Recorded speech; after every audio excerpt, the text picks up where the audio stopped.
This is the GPL Podcast from GopherPuckLive.com. This podcast is sponsored by Jerry Peters and First Class Mortgage. Our expertise, your peace of mind. Visit us at FirstClassMortgage.com.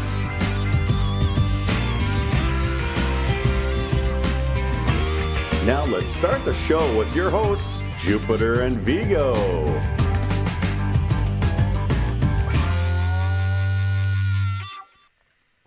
Good evening and welcome to the GPL Podcast, episode number 198. Well, Vigs, we start getting this new software and we're already running into problems. So the video may be a little delayed and a little herky-jerky on you tonight, but we're just going to do our best, huh, Vigs? That's all we can do. We got to play through it. Got to find our B game. Well, you look good to me, so everything's good there. My internet connection's fine, so maybe it's StreamYard themselves. We'll just plug through it and do our best. Well, we've got a former Gopher with us tonight as a guest, Vigs. It's pretty exciting to have a recent former Gopher on. Yeah, and now a possible member of the media, starting to get into the broadcasting game a little bit. I think some people heard him on the radio on Friday night for the UMD game. Well, yeah, let's bring him in. And our guest this week is none other than former Gopher Eric Schierhorn. Eric, thanks for joining us. Yeah, Jupe, Vigo, thanks for having me. Excited to get on here, talk some Gopher hockey with you guys. Well, like Vigs just mentioned, you kicked off your broadcasting career this past weekend, filling in for Frank Mazzacco on the radio broadcast. Initially, you had kind of planned to kick it off with a TV broadcast with Alaska Fairbanks. That didn't quite work out, but I'm guessing maybe starting with radio instead of television might have been a little easier to go in on this week. I'm actually so thankful that I started with radio instead of TV because, I was excited to do it either way, but, they're like, okay, yeah, you're going to, granted, it was a stream, right? It wasn't on like BigTen network or anything, so that helps it a little bit. But I'm sitting there thinking like, boy, I'm going cold turkey into TV. Like I don't really know about that. That's a little dicey. But so I'm glad I got my feet wet with radio instead of TV. But I loved it. I thought it was awesome. I really enjoyed it. And was out with a beer with Wally Friday night after the game, and he thought you did an excellent job. So right from the mouth itself, you did a great job. So, well, great. Well, I mean, Wally's a legend. Hey, like Wally's so good at what he does. So I let him go, let him do his thing, and then just tried to, add whatever I could here and there. Well, the guy you were subbing for, Frank Mazzacco, his daughter got married this weekend. But the funny thing is he was just doing some rehearsal stuff Friday night, Vigs. And I get a text. I'm at Maxwell's after the game, and he pretty much said, how did the team crap the bed, though he didn't use that word. And Vigs, it wasn't great against the Bulldogs yet again. No, it's unfortunately been a trend for Minnesota lately to struggle with their in-state rivals. I think what happens in these games, Minnesota just gets too excited and they start spreading apart. There's a lot of one-on-one hockey.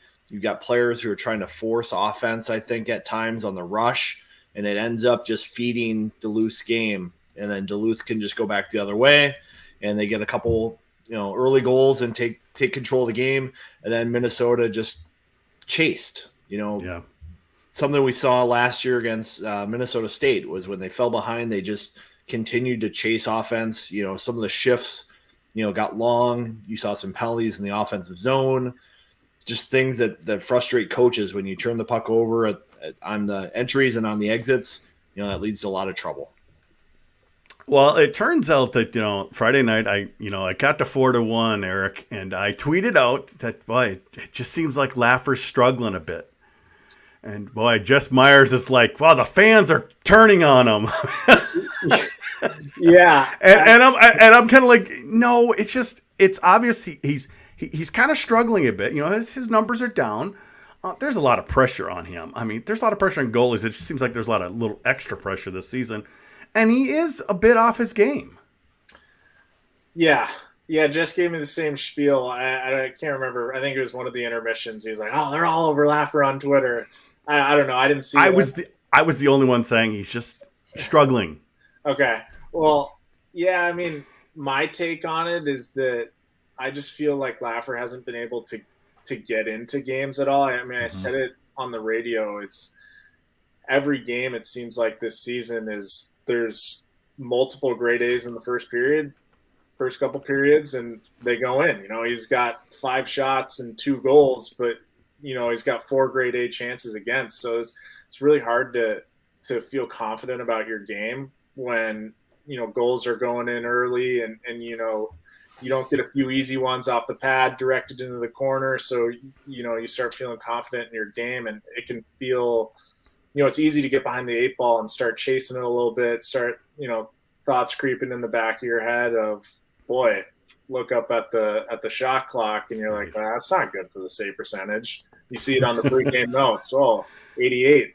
It's far from what it was last year. So I think Laffer will come around, or I know he will, but I just think that it's so hard when you get down early in a game like that, and you start fighting it, and there is a lot of pressure on him too. Like how's he going to repeat last season? Like last season was literally historical, right? So it's like, that could be another factor too, that in his head, he's really wants to repeat. Obviously, who wouldn't want to repeat that season? Sometimes just everything goes right in seasons like that. Not saying that he can't get close to what he did last year, but it was special. So I think he'll be all right, but I get what you're saying. Well, we all hope he's going to be all right. Viggs, you and I were sitting there beginning of the second period Friday night. Minnesota had gotten back into it with a late goal in the first period, power play goal, I believe it was. In the second period, I believe we had some coincidentals. It was 4-on-4, and you and I could see it coming from a mile away. The uncovered Bulldog just waiting for a pass right out in front of the net. It's not just Laffer. It seems like the defense plays so well, and then all of a sudden there's just a complete breakdown like that goal. Well, I think they're getting outmanned at the net a little bit. I think some of the Gopher forwards aren't collapsing to the house and finding players to pick up. And so I think one of the things for Laffer is that he's making the first save on a lot of these goals, and there's just like more traffic, and there's players there ready to pounce on rebounds, and there's people on the sides, and that makes it really complicated, I think, for a goalie. You're trying to read the play and figure out where the puck's going, and then you're responsible for that first save, and then get big, I think, for rebounds. And the team right now is just struggling. I see a couple times where the Gophers are breaking out, and it's just not smooth, and all of a sudden you've got 3 forwards above the top of the circle, and the puck's going the other way, and they're not able to get the right body position and play defense. And I think that's something that they're going to try to tighten up. But at the same time, I think we've seen this Gopher team play pretty well in 3 of the 4 games against St. Cloud and Duluth. If they can outscore their troubles, they're going to be all right. I mean, one goal games for the Gophers is not what people are expecting with that much talent. True. Eric, you've been part of this kind of struggle against the Bulldogs. As our friend Gopher State pointed out, after this weekend, the Gophers are 1-12-1 in the last 14 against the Bulldogs. When it comes to bragging rights, the Bulldogs have it all right now over the Gophers. Yeah, I mean, there's no doubt about it. I mean, they've got bragging rights over damn near everyone in the country, right? Look at their resume the last 4 years. So credit where credit's due. I mean, and they play a very specific game, and they play it well every time. And sometimes Vigo pointed it out, when Gophers or when teams that I was on would get behind on these guys, the individual, you start pressing, right? And when you start pressing against those guys, that's when they hook, line, and sinker you. Like, you start going one-on-one against their wall of 4 people lined up along their blue line. Like, good luck with that, So, yeah, I mean, credit to them. They got it going on the last few seasons. Viggs, is it just kind of a case where, they can't play Gopher hockey And maybe it's time, like, hey, when you come up against defensive teams that are older and just play well, sometimes you just got to dump and chase and just work your butt off to get what you want to get. Bringing the puck in under control is much more difficult against these type of teams. It's difficult against these teams, but I think one of the things you saw Minnesota trying to do was spread out players at the blue line and create seams and creases for them to get into. The key thing is the forwards just can't expose the puck to the defender as they get through those spaces. And so if you can't carry it through, you have to be disciplined and chip it in a spot where the defender can't knock it down and put it back into the mixer in the middle of the ice. But what happens so many times is players are just confident. They feel like they can make a play. They get a little fancy, and then, they get a long shift because they have to go defend again. And that kind of gets you in more and more trouble. So I think it's just a mental discipline not to expose the puck to the defender in those key spots of the ice. And for whatever reason, that's been a trouble against Minnesota Duluth. When you see the Gophers play Notre Dame, maybe the Notre Dame players are just a little more passive with their sticks, and the Gophers are able to handle that and get in the zone and get some things going. But against Minnesota Duluth, those active sticks seem to always find the puck and turn it the other way. It's credit to UMD. Sandelin does a really good job with his program. They're veteran players. They know how to handle the speed of Minnesota and still play defense. Well, for those of you watching live, if you have a question for us, just drop a comment with it either on YouTube or Facebook, and we'll try to get to it. There was a couple Twitter questions from earlier today. Vigs, I know you're gonna love this. I know it's a long season, but should we even concern this team's ability to win big games? That's a parody sound, isn't it? Yeah, I kind of asked Bob about this on Friday night about the historical run of Minnesota against Minnesota Duluth, and he was. Did you get the stink eye? I got a little bit of a stink eye, and Bob is focused on getting the best team in March. And he made the hard decision with his roster to say goodbye to a couple guys. He had a couple guys go on to, sign professional contracts, and he brought in some young players. So for this team to be the best in March, he's got to play them and develop them and put them in key roles. Like you're seeing that with Hughlin playing center. Of the centers, Hughlin and Nelson are probably two of the more disciplined guys at staying composed in the breakout in the defensive zone. I think Myers is kind of playing through some injuries right now, and it's maybe affecting his game a little bit. And Walker, he kind of wanders a little bit. So, this team has to develop some players down the middle, and that's the choice that Bob's making because that's the way he thinks they're going to be the most successful. And when you play these non-conference games that are so important early in the year for pairwise and to the fan base, and you're developing players, it's complicated. Yeah. I got something on that though too, which that's interesting that Bob's doing. Played a long game, right? But also too, I was looking at Duluth's regular season record those last 4 years. They're on a run. They made the Frozen Four last 4 years or whatever. Their regular season records are nothing to write home about for the most part, right? And they gear everything towards March, and they've been successful doing that, And so for the fan who wrote in the question, I'm sure some Duluth fans were asking that the last 4 years when Duluth didn't necessarily come out of the gates guns blazing, right? So let's calm down. Let's play the long game and have some faith in the coach. That is true, but like Bob says, we're building for the end of the season. Well, every team is doing that. Yeah. Vigs, we've seen that with North Dakota teams. Well, we've seen some North Dakota teams start real slow, and they want to fire their coach right away. Right. And I do think the most frustrating thing with Minnesota right now is it's not the young players who are costing them games right now. Mm-hmm. It's some of the older players who just are not sharp with their details. We've seen the blue line having some issues handling pucks there when, they're getting some hand grenades thrown to them at times from the forwards who are just like, oh, we got to go low to high. So they just flip something out to the point. It's bouncing and it's hard. And when you're already kind of struggling, that just gets even harder to handle. But that's been one of the things. We were looking at this year's defensive core, and we're like, there are 6 really, really good defensemen coming back. That should be a strength of this team. Apparently, it's going to take some time. I think it's tough when the speed limit goes from Mercyhurst to St. Cloud to UMD. That's a really tough start for them. I think having the Alaska game would have helped. I want to see how this team goes through this next stretch here. We get some familiar Big Ten teams the next 3 weeks. And then how do they look against North Dakota? Because I think that's kind of the next big measuring stick. You were mentioning that you did like Carl Fish's game, though, didn't you? He hadn't played all season. Then he came in. You felt he did pretty well. I thought he held his own. When you're a big defenseman like that, you've got to keep it simple, and you've got to make simple plays with the puck, and you've got to keep your body in the right spot on the ice. And I thought for the most part, he did a really nice job of staying in between his man and the net, keeping his numbers to the goalie, tying up sticks. Those are all the big things you're looking for your defenseman.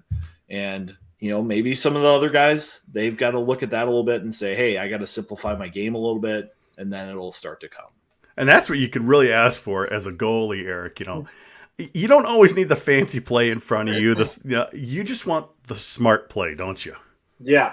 Yep. And I loved Carl Fish's game, honestly, Friday. Like, I thought if I was drawing up a game plan for Carl Fish before the game, I thought he played that theoretical game plan to a T, right? Like, he threw the body around a little bit, smart, simple plays, got the puck out on the breakout, off the glass and out if he needed to. I thought he did. That's no easy task, hopping in Duluth for your first game of the season, right? So I thought he did really well. But yes, I do like the simple plays in front of me. Just get it out. I don't care what you do. It's a little irrational sometimes as a goalie, though. But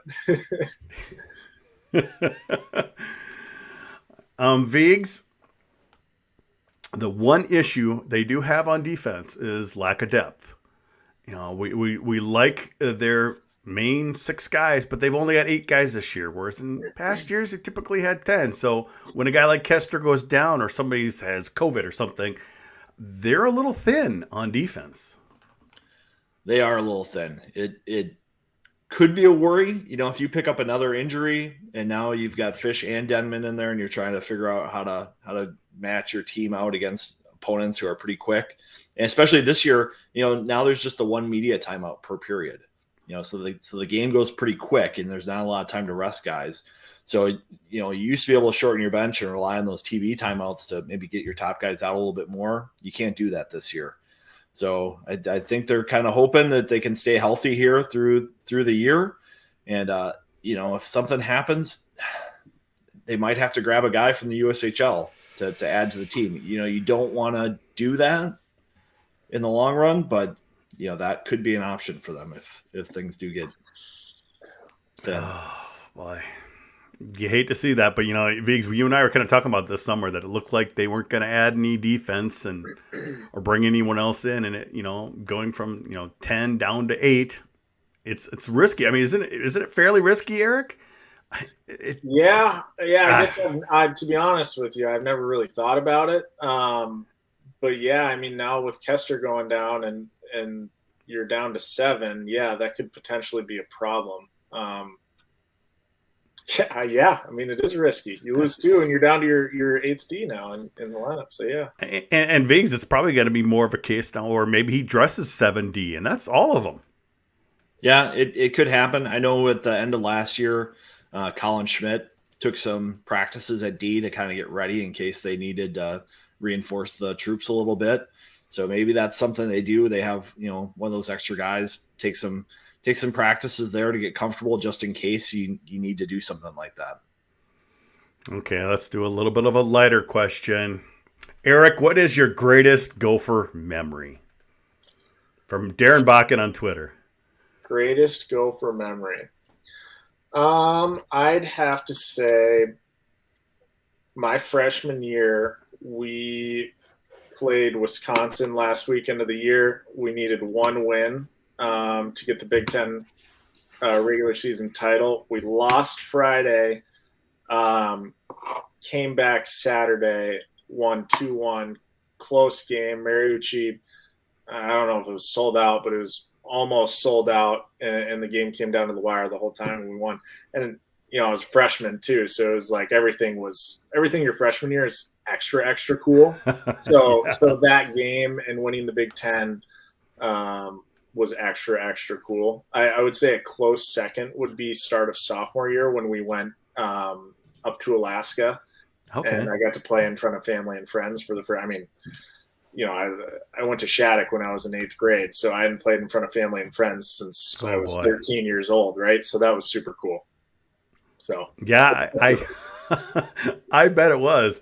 Oh, I actually have a Facebook question. He says, late to the show. Sorry if you touched on this a bit, but what was your recruiting like? Was it Gophers all the way, or did you have quite a few schools that were interested? Yeah, I mean, I had some. It's so funny with goalies, like or just the recruiting process in general. We'd always joke about it in juniors and stuff. The amount of teams that call you and just give you their whole spiel. Hey, you're on our radar. We'd like to keep in touch. We love what you do. Blah blah. But it never comes to fruition or anything. So the two serious suitors were Nebraska, Omaha, and Minnesota, and then there were some lingering on the outside that hadn't fully made an offer yet, but were saying that they would in the future. But I got to my second year of juniors when I was a year out of high school. Then in January when I committed to the Gophers, so I visited UNO first. Coach Dean Blaze took me out to Outback Steakhouse, and then I visited here, like a month later, and it was a no-brainer. Like everything, I was in awe the second I stepped on campus, and Grandpa told me dropped me off at the airport after my visit, and he was said something like, I hope to, we get some good news on you in the future. And I was like, yeah, I think you will. I was ready to commit on the spot. So yeah, it was a no-brainer. I mean, well, I guess some of may have helped that you actually were kind of living in Minnesota for quite a long time, going to school at Shattuck for a while too. I mean, Gophers are on TV every weekend. You get to see them all the time.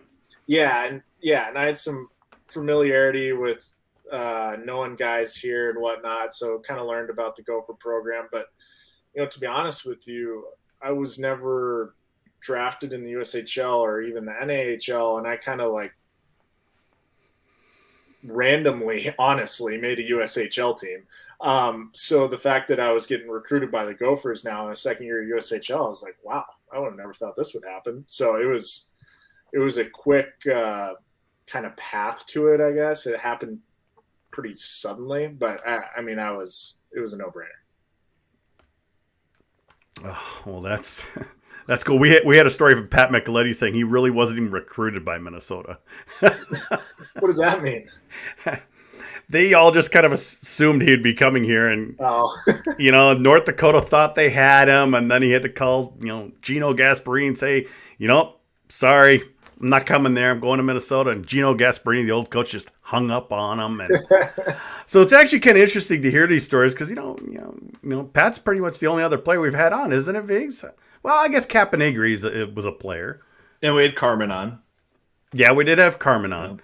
My favorite recruiting story is Scott Bell. He was pretty much thinking he was going to go to Colorado College. They were going to give him 100% scholarship to go there. And then one night he's playing in the USHL for the St. Paul Vulcans, and the Gophers offer him a third of a scholarship. And he's like, I'll take it. And I think Wooger was like, what? You're in? He's like, yep. And he had to call and tell his parents, and they're like, you gave up a full ride to CC for a third of a scholarship at Minnesota? What are you doing? And he's like, I always wanted to be a Gopher. So... And that's just sometimes it's almost like a business, isn't it, Eric? I mean, some kids are going to get some part of a scholarship, and there's only so much to go around. Yeah. I mean, what is it? You only get 18, right? You only get 18. So, and the Gophers have a luxury kind of there. Well, I guess all Minnesota schools really, because Minnesota schools just generally have a lot of Minnesota players, but they can kind of more get away with giving someone a little less that's from in-state, knowing that they'll get in-state tuition regardless.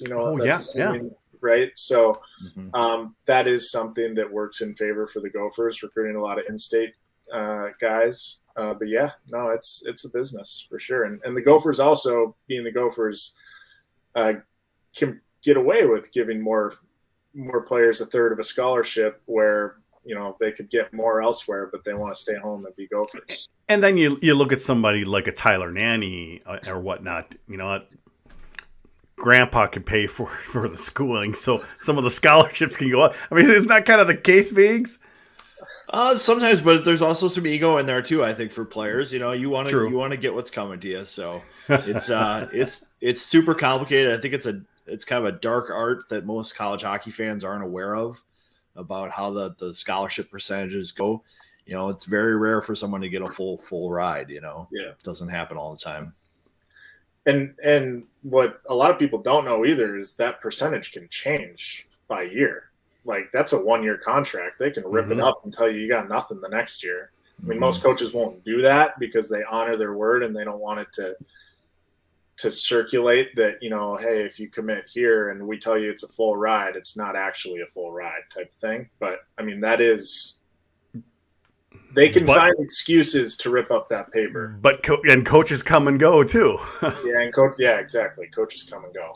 Yeah, you look at, I mean, whoever took over, or Rico Blasi at St. Thomas, granted it's a little different because he took over a D3 team, but a lot of those D3 players who were hoping to get on got the boot. So it's a business for them too. It definitely is. We saw Rico hanging around Mariucci quite a few times recently in a couple of years. Probably when you were a senior, I remember seeing him up there. So he had to find something to do since he wasn't at Miami anymore. Interesting. Well, remember, if you've got questions, we'll try to get them on the air here. But first, we need to hear from our sponsor. Hey, fellow GPLers, Jerry Peters here from First Class Mortgage. Have you refinanced your home in the last 12 months? If you haven't, chances are you should.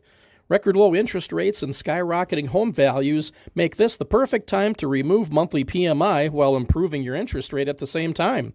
You can also use the equity in your home to finance those home improvement projects. Or you can consolidate high interest rate credit cards into one new low monthly payment. To hear more, call or text me today at 612-940-3291. You can email me at jerry@firstclasscorp.com, or you could go to firstclassmortgage.com to fill out a free online application.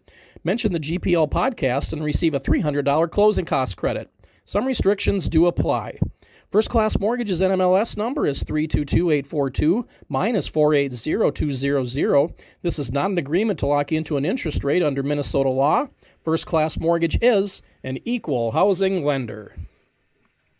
All right. Thank you, Jerry, again for sponsoring the GPL podcast. Now, Eric, like you said, you got your broadcast career started this weekend. Is this something you'd like to keep pursuing and maybe maybe one of these radio guys would retire someday, or maybe these television, or I've heard on the grapevine that you're working with kind of Ben Clymer. Maybe you could take Ben Clymer's spot. Yeah, well, let's put broadcasting career in air quotes there, please, for me. That's a little aggressive term for that. But, yeah, no, I loved it. I would love to do more, right? Frank and Wally are great at what they do, and I would love to fill in here and there, certainly. And, yeah, I do work for Ben Clymer now, and I think a TV doing what he does is honestly perfect because he does – Friday, Saturdays at home occasionally, or maybe even just Fridays. Travels occasionally, but not too much for it. Mm-hmm. So I think that would be perfect. I don't know if I'd want the full-time gig. Frank and Wally are at the rink a lot, and they're traveling a lot. Yeah. So that's a big commitment. So I'm not sure about that, but I would like to do more because I really enjoy it, and I like talking to hockey, and I mean, they watch hockey for a living. That's kind of sweet. Now, Viggs, I always have kind of felt a little bit bad for Ben Clymer because he essentially kind of took over for Doug Woog. And that's just a hard act to follow. It is a tough act to follow. And then the TV landscape has changed a little bit, with the BTN and Fox and now Bally's. So that makes it really complicated. I think it helps to be consistently around the program to develop stories and learn what's going on with the team. I think the more that you're around, the easier that piece gets. You learn a lot of stuff just by being around the rink, and it is fun to see more people in the mix, though. Eric, I always listening on the radio when I'm at the games. I get to stream it somehow and figure it out. But I thought it was interesting. You talked a lot about LaFontaine, freezing the puck, trying to get his team back in the game. And I thought that was an interesting perspective. How do you choose, how to get into the game and analyze it that way? You mean from a standpoint of why I think that it was a good idea for him to be freezing the puck, or how? Yeah, and just like how much goaltending insight to give during the broadcast. Yeah, no, I try not to be too goalie heavy because not everyone wants to listen to what a goalie has to say from a goalie's perspective, which I totally get because, there's probably just not that many of them out there. But I just thought it was I try to add little tidbits that maybe they wouldn't think of that go on in a game that goalies are aware of that, the average fan might not necessarily be aware of or might not notice. It doesn't take a genius to know that goalies freeze pucks when their players are running around like chickens with their head cut off. But yeah, I don't know. I just try to add little tidbits here and there that people might not notice about the goaltending position and what or why we do things. And I'm guessing Friday night, Eric, you might have been a little frustrated, or if you were in goal, you would have been frustrated because, Viggs and I saw the stats after the game that the face-offs were not good for the Gophers. When you're losing key defensive zone face-offs, it's all of it, that's got to be a little bit stressful for a goalie. Yeah, well, it hurts the whole team. I think I was looking at the stat pack after the first period, and D-zone draws, the Gophers were 1 of 8 or something like that. And, I think both of them led almost directly to the goals. So, when you're losing draws like that, especially in the D zone, you're behind the 8 ball right away. And Duluth just attacked from there, and they kept pressure up, and they sustained ozone pressure, and the Gophers got tired and they led to goals. So faceoffs are huge. Yeah. And Viggs, we've kind of talked about that for years. It's, sometimes face-off battles are 50-50, but really it's key times of the game. It's maybe an after icing. You lose that offensive zone or defensive zone face-off, and you're in trouble already. And, I noticed that the stat pack was a little different this past weekend when they tried to explain, hey, where was it in the offensive zone, the neutral zone, the defensive zone. They kind of got creamed Friday night. Yeah, I think the face-off percentages for in-zone draws was about 70% for Duluth, which, every time, you got an ozone draw, you're trying to get your offense going again, you lose that, you have to start over, play defense. You're in the D zone, you're just trying to clear it, maybe you need to get a change, and if you lose that draw, you're chasing for a good 20, 30 seconds of your shift at least. And those are opportunities for the team to really show the intensity. That was a big Don Lucia thing. He's like, I can tell the intensity by how we're doing in draws, how many shots we're blocking, and how many hits we have. If we're winning those 3 areas, we're probably engaged and we're wanting to win the game. And if you looked at the stats from Friday night, a lot of missed shots, a lot of shots are blocked, not very good on the face-off circle. It's just signs that, it's not quite there yet. And Moscow was not happy after the game. I know he was kind of short on the radio broadcast. He wasn't as short maybe with the media, but he was not happy at all, Eric.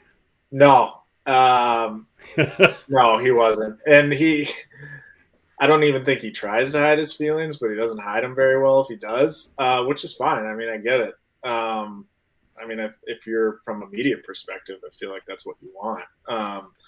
But yeah, and I don't really blame him because it's a big game, and it's one thing if you lose and you play well, right? But if you lose and, try not to be too critical, but the effort probably wasn't where they would like it to be or where it needs to be to go against a team like Duluth. So I think that's especially where coaches get hot, is when the effort isn't there and the result's not there. So He was a little happier Saturday night, though, Viggs. Yeah, I mean, I thought they played a lot better. They made better decisions with the puck in transition. You saw players making the right play to get the puck below the goal line when they had to, rather than turn the puck over. Yeah, I think you saw some more patience on the breakouts with the forwards actually waiting for the play to get started before they got going. And they just stuck to their game a little bit more. I think one of the things that the teams have to do is when you're playing a team like Duluth, your mindset can't change based on the score. Maybe in the last minute or two, that's when you start rolling the dice and being more aggressive.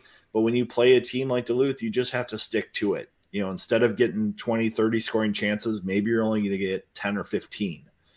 And you just have to accept that and play through that. All right, we got more of a fun question here. This has got to be Tim Hapke. Any superstitions you had when you were playing? Gosh, I like to say, go ahead. Well, I was going to say, I noticed Laffer, after every stoppage, he goes kind of straight over to the sideboards every time. Yeah. Did you have anything quirky like that, or maybe pre-game or anything like that? He's got some routines, Laffer does. Yeah, I just tried to do the same thing.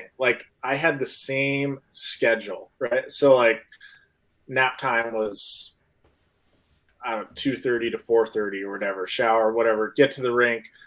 I do the same thing, same stretch routine in the same spot, go up to the weight room at the same time to do what I needed to do there, go up and play sewer ball, kick the soccer ball around at the same time. And then, I'd skate over to my blocker side every time, make sure I tap the post, tap the boards, tap the post again when I came back. But I don't know. Those to me are more routines. I didn't not wash my underwear after 10 games. I wasn't doing that kind of thing or whatever. I've seen some weird ones that I actually think do more bad than good. Okay. More often than not. Come on, you're supposed to be a goofy goalie. I know. We've had pretty normal goalies coming through the program the last couple of years. So yeah, 100%. They know how to I pick would them. say though, Laffer's pretty outspoken, very emotional guy. He's a great soundbite, and he definitely speaks his mind, and it's good. I mean, it's good. He is who he is. Whether you're talking to him, if I was talking to him, in the locker room, just one-on-one, or if he's talking to you guys with the media. I think that's awesome. He's been great with the media, and I think that's why a lot of times I believe even Jess Myers asked Friday night, can we get Laffer? And Deutsch is like, yeah, no. Deutsch put the hard but because, stop. I'm thinking that instance, he was probably frustrated too. He would probably come out and say exactly how he felt. Yeah.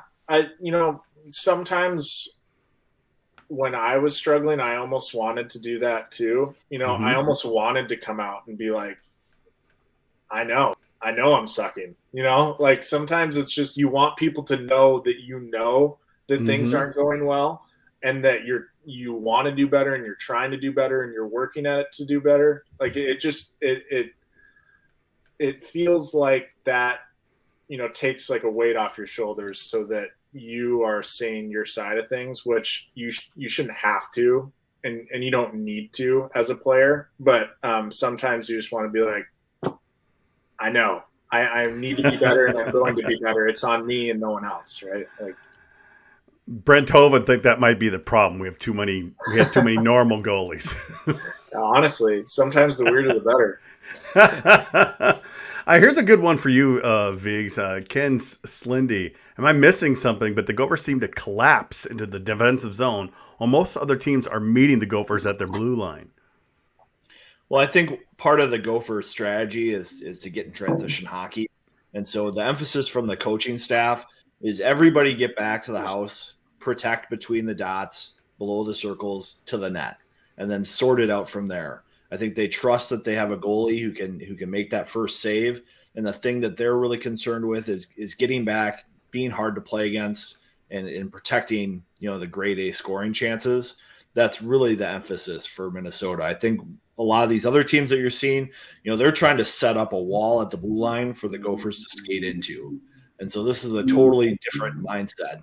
Every once in a while, you'll see the Gophers kind of line up with the 2D and a forward on the weak side, trying to protect their blue line. But that's really when, you can't get in on the forecheck.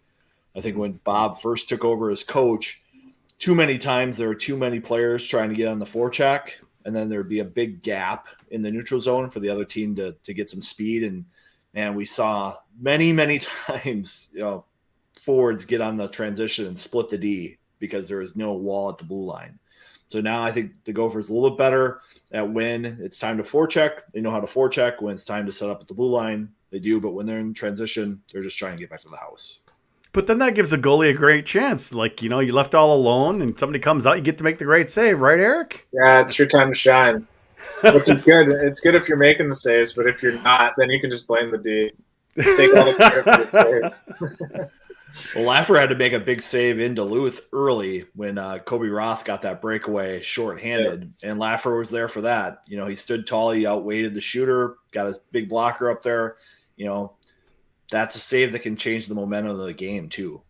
Yeah, and there was a couple even Saturday. I know apparently he was getting flack on Twitter for how he's playing and his numbers aren't there, but there were some Saturday when it was a 3-1 game and even when it was a 4-1 game, 4-2 game, that he made some big saves where he was kind of hung out to dry. And those are saves even in the back of your mind. Like you're like, okay, well, remember that one because it's only a 2-goal game. Yeah, I thought he looked better Saturday for sure. He looked very solid.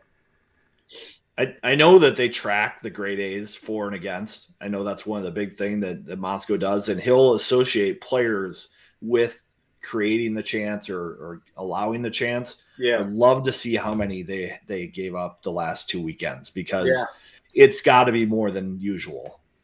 Yeah, that's something that we would track when I was there. Coach Gensel would have for the D. Scoring chances for, scoring chances against. So that was always stressful for some after weekends, but just interesting because to see how those stats play out. And they post those around the team areas, right? So it's there for everybody to see. Yeah, I mean that's one thing about sports is there's no hiding. Nope, no hiding. To say the least. Well, now the Big Ten season opens up, Vigs. We've got Notre Dame coming into town. I would say Minnesota's played better against their style of hockey as recently. They do kind of like to do the trap, shut teams down, wait for you to make mistakes, but it just seems like they're just not quite on par with a St. Cloud or a Duluth. So Minnesota's had pretty good success against them. Well, I feel like the Fighting Irish are maybe a little less aggressive when the battles present themselves. I think, the St. Clouds, the North Dakotas, the Duluth, when you get within range of their sticks and their bodies, that's when they're going to go on the attack. And I think that's created some problems for Minnesota lately. With Notre Dame, it's a little more passive, I think, and they're waiting maybe to jump a pass or they're waiting to block a shot and get going, but they're less aggressive. So I think Minnesota can be a little more patient against that. Blake McLaughlin said this week, he's just like, when you play Notre Dame, you have the puck a lot. And we like that because it allows us to be creative and make plays and get on offense. So, I think it's a better matchup for Minnesota. For whatever reason, they don't play like their brains are in Dinkytown when they play Notre Dame. They play like they're actually at the rink. And so it should be a good matchup for Minnesota to try to maybe get healthy and get some confidence. Okay, I'm just going to put this out there, Eric. Do you like the big ice or not? Gosh, I don't really care, to be honest. Okay. I think that it's. I mean, I don't think there's any reason why there should be big ice. I get why it was in the past, right? Wasn't it to recruit Olympians to? Yep. That kind of the idea, right? Well, exactly. I don't understand why there would be no reason, because too often the games end up being so perimeter because there's just so much ice out there that the game gets pushed to, the board side hash and above the top of the circles and whatnot. I think it's just a better product on a smaller rink.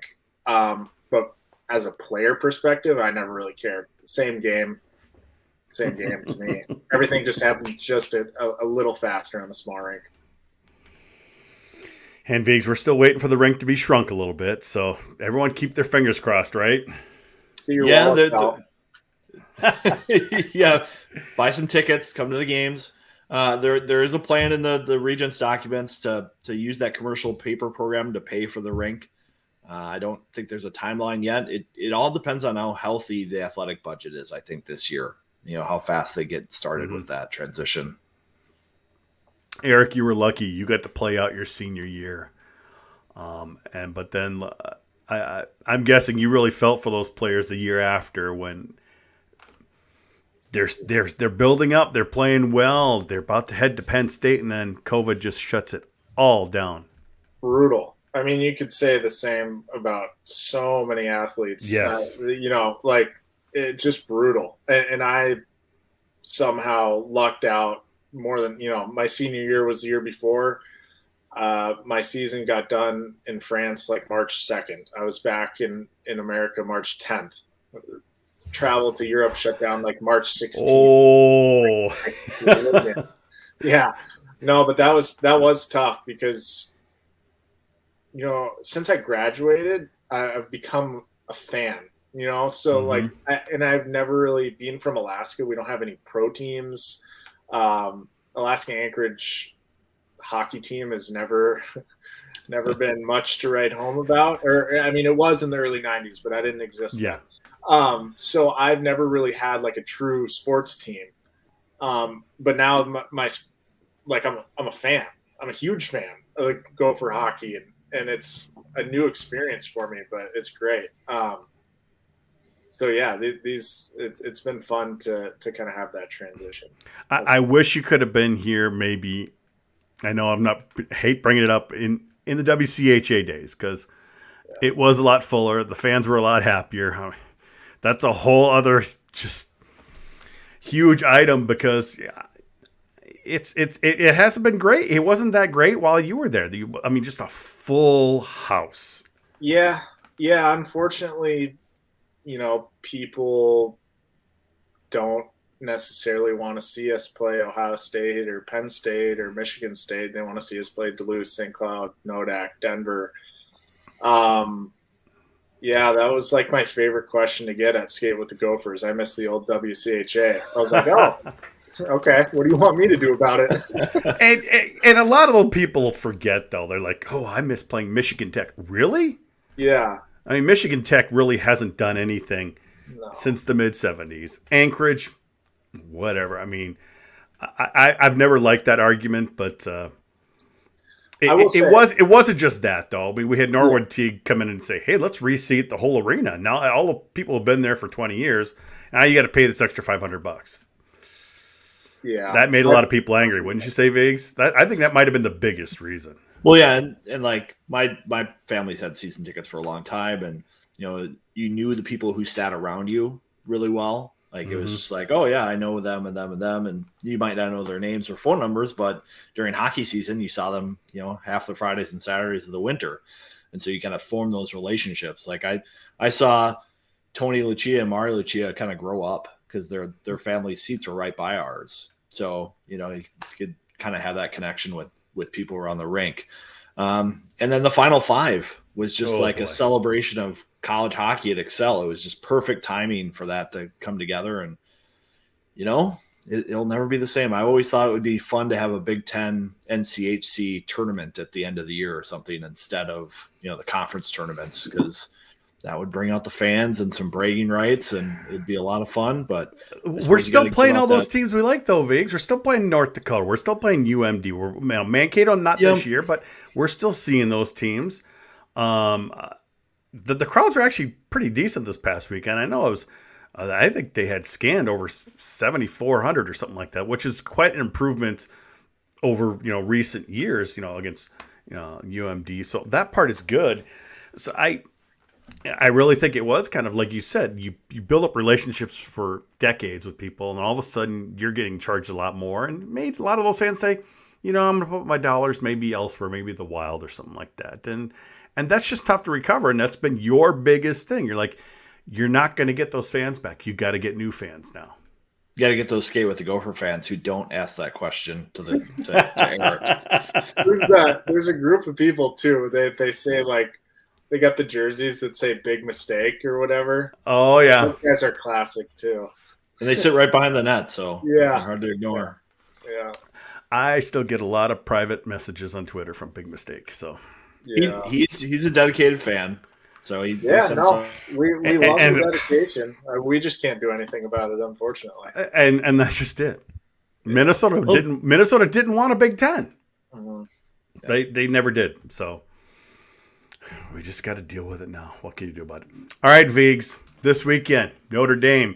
You predicted a Gopher sweep last weekend, and that, I know. I've been hearing about that too. I've made a lot of connections to people up in Duluth, and I thought, this might be the year. I thought the way Minnesota played Saturday against St. Cloud, maybe they'd be able to, keep their brains intact for the weekend and play honest hockey, as Bob likes to call it.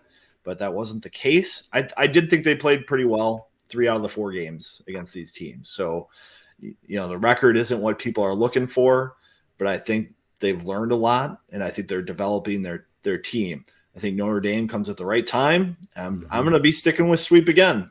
I was wrong last weekend, but I think Notre Dame's a little bit different matchup for Minnesota, and maybe the extra space allows some of their skill players to show their skill. That's something that Sammy Walker said today. He's like, we've got lots of skill. We've got lots of speed. We just have to play smarter. Definitely. All right, Eric, what's your goalie perspective on Notre Dame? Do you think they can get a sweep, split? What are you thinking here? Yeah. Well, I thought this was interesting. I was looking at Notre Dame's start to the season. I mean, no offense to the teams that they've played, but gosh, they are up and down. Is that a cakewalk start of your non-conference schedule? They played Long Island, they played Michigan Tech, they played Northern Michigan, and they played RIT twice. Which there's 2 ways to do it. There's either you book a hard non-conference schedule and you can go 3-3 and be fine, or you can book this and you got to go 5-0, 6-0, and one of this one RIT loss could come back to bite them big in the pairwise. So I thought that was interesting, which I don't love, but it's not my decision. But yeah, I like the Gophers. The Gophers have always matched. We've always matched up well against Notre Dame for whatever reason. Like our style of play. I think you're onto something, Vigo, where it's similar style to Duluth, where they just try to suffocate you. They play like a 1-3-1 forecheck. They don't go and get the puck. They make you come to them. We've just been able to make it happen against them recently. So I like a sweep. I think Bob probably had some choice words for them in videos, certainly after Friday's game. I'm not so sure as much about after Saturday's game. But I think the fellas are going to come out hot this weekend. It's all about the veterans, Vig. It's all about the veterans. They got to show some leadership and kind of lead the team. Yeah, I thought Cruikshank said something really interesting on Friday. I asked him, in a game like this, what's the chatter like in the locker room, on the bench? Because I know in the past, chatter on the bench has gotten kind of negative or quiet. And that was something that they really focused on a lot last year, is like, let's have positive stuff on the bench. It can't always be coming from the coaches. And it sounded like, guys like Scott Reedy were really taking a vocal role on the bench to keep things positive on the right mindset. And he said, guys are saying the right things, but they're not doing them. We gotta do what we say we're going to do. Yeah. And I think it's going to help if Grant Cruikshank kind of takes a little bit of a leadership role with this team. Bob jokes that, he's a little uncomfortable walking on eggshells, coming in a new room. I think that kind of message needs to come out a little bit more and get this team so the players are holding each other accountable, because you can't have like a loosey-goosey bench. You can't have a loosey-goosey attitude and freelance on the ice. When you play these games, like, you have to stick to it. Mm-hmm. So we'll see if that comes out. I'm definitely predicting a sweep. I know I saw Mote in the chat there saying, I'm going to the sweep. They need it. They need this, it's going to be Michigan and Minnesota theirs this year, Vigs. Michigan, they stumbled a little bit last weekend, but we got to get every possible point we can, because we're going to need it to stick with them. Yeah, I think Michigan's going to be a class right now in the Big Ten. They've got just so much firepower, and they're playing well early. So that's going to be a huge test. You can't drop points, especially at home. You got to win your home games, split on the road. It's almost like U.S. men's national team soccer. It's like you got to win your home matches and the qualifiers, and then on the road you got to play a little more conservative. And if you draw, you draw. I think at home you got to do really well. Well, that's what Lucci always said: sweep at home, split on the road. You're going to have a good season. Yep. Well, Eric, thanks for joining us on the podcast. We appreciate you coming on. Yeah, thanks for having me. This was a blast. Will you join us again sometime down the road? If the invitation's there, yeah. You get assigned any more games yet? Or is it still TBD? No, I can injure Frank if you want to. Just no. So I don't know what the plan is. I think because the Fairbanks series got rescheduled for January, right? So I mean, I guess maybe if they asked me to do that, I would. But I don't know how that's going to work. They didn't say whether we're locked into that or not. But hopefully. I will say, but I do have one text-in question for both of you guys. Oh boy, I'm a listener.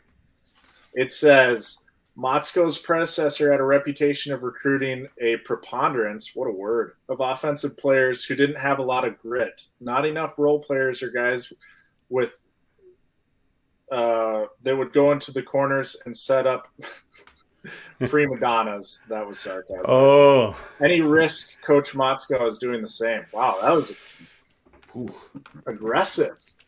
Way to keep the anonymity, too, of this listener. Oh, boy. I'd like to preface that question with, like, how people's Twitter bios are. That's like the opinions it's expressed in that question are not my own. I'm not trying to get in trouble here.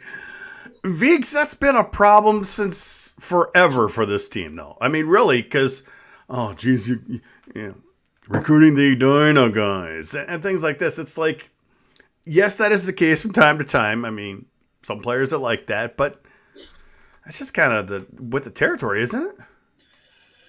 Well, the reason Bob took this job was so that he could coach, a team of high-end players. He went to the World Juniors and he got his hands on some of the best talent in the United States.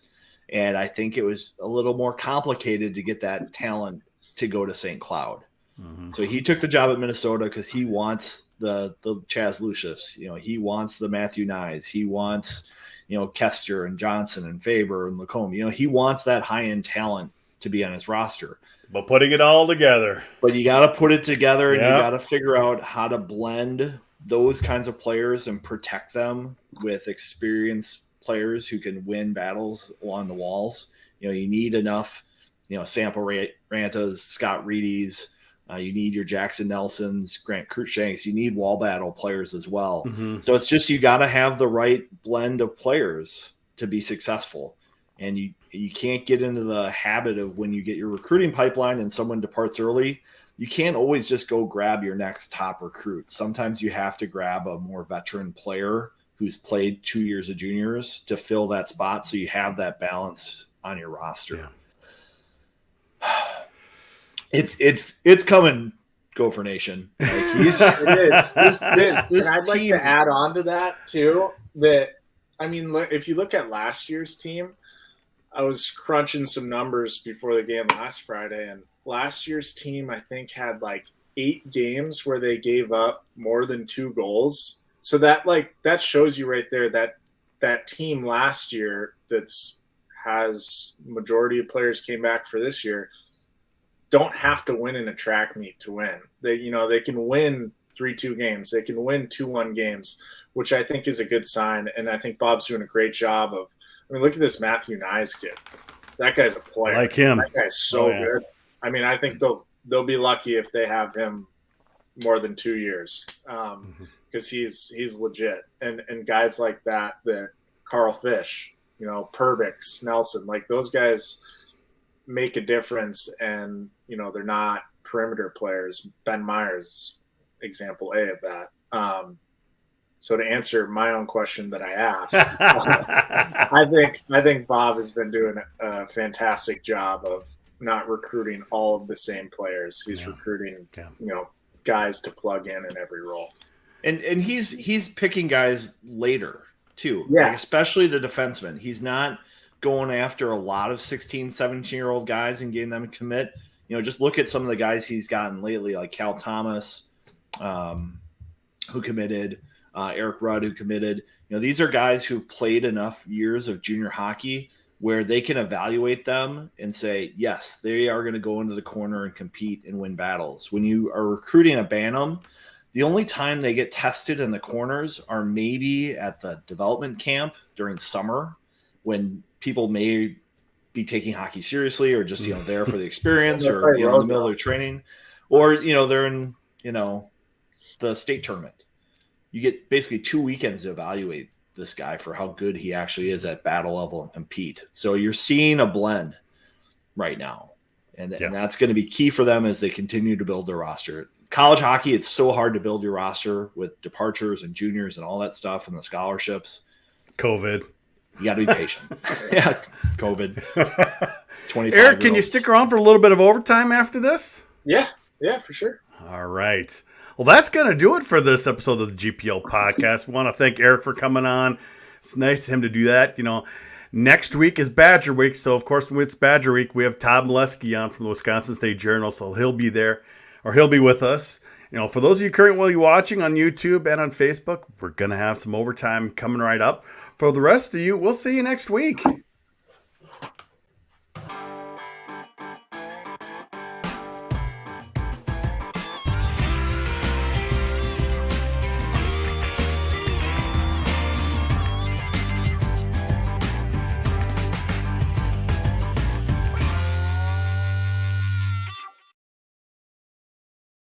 I see Viggs is already getting the drink of the week here. Drink of the week, Viggs? Yep, drink of the week. Okay, let's see it here. Beverage of the week. We've got Steel Toe, Descent, Dark Ale, Hoppy, Cascadian. Beverage of choice this week. If I can find a bottle opener. We've been known to have a few drinks here after the podcast, Eric. Yeah, that one looks heavy duty too. Eric is heavy duty on all his stuff. That's not. This is low ABV for me. I a lot of times he'll top it off with a shot of whiskey too. There you go. We don't do shots, but we. Okay, not shots. A glass with ice. How many ounces is that? It's about 22. Jeez. One pint, 6 fluid ounces, 7%. That'll do it. Bomber, it's good. Okay, let me go back. I know there's some questions here. Yeah, Eric, thanks for being a good sport on here with all of our fandom chat going on. No, it's fun. I like it. I like getting the questions. Give me more WCHA questions. Because you have so many answers for those. Yeah. Oh, boy. Any other favorite moments from Skate with the Gophers? Well, how about this? Who was the funniest teammate you played with? How about a story? Oh, gosh. That's put me on the spot. That's what we do here. Funniest teammate I've ever played with. I mean, Tyler Nanny is one of the funniest guys of all time. Okay. Okay, so this is a good one.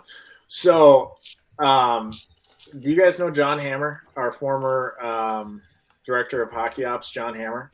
I know Hammer. I never met him. So John Hammer's great. He's a character. He's the best guy. Bleeds maroon and gold. Like, we'll give you a shirt off his back. He's got a mullet. And I mean, I don't know if it's. I mean, it is a mullet. It's a mullet. So, and he'd always kind of do the same routine when he'd skate out for practice. He'd skate out and just have these long, lengthy strides, and things are pretty buttoned up in Gopher hockey world. This, I don't want to say Don certainly wasn't a drill sergeant and Genner wasn't a drill sergeant, but like, we were there for business, right?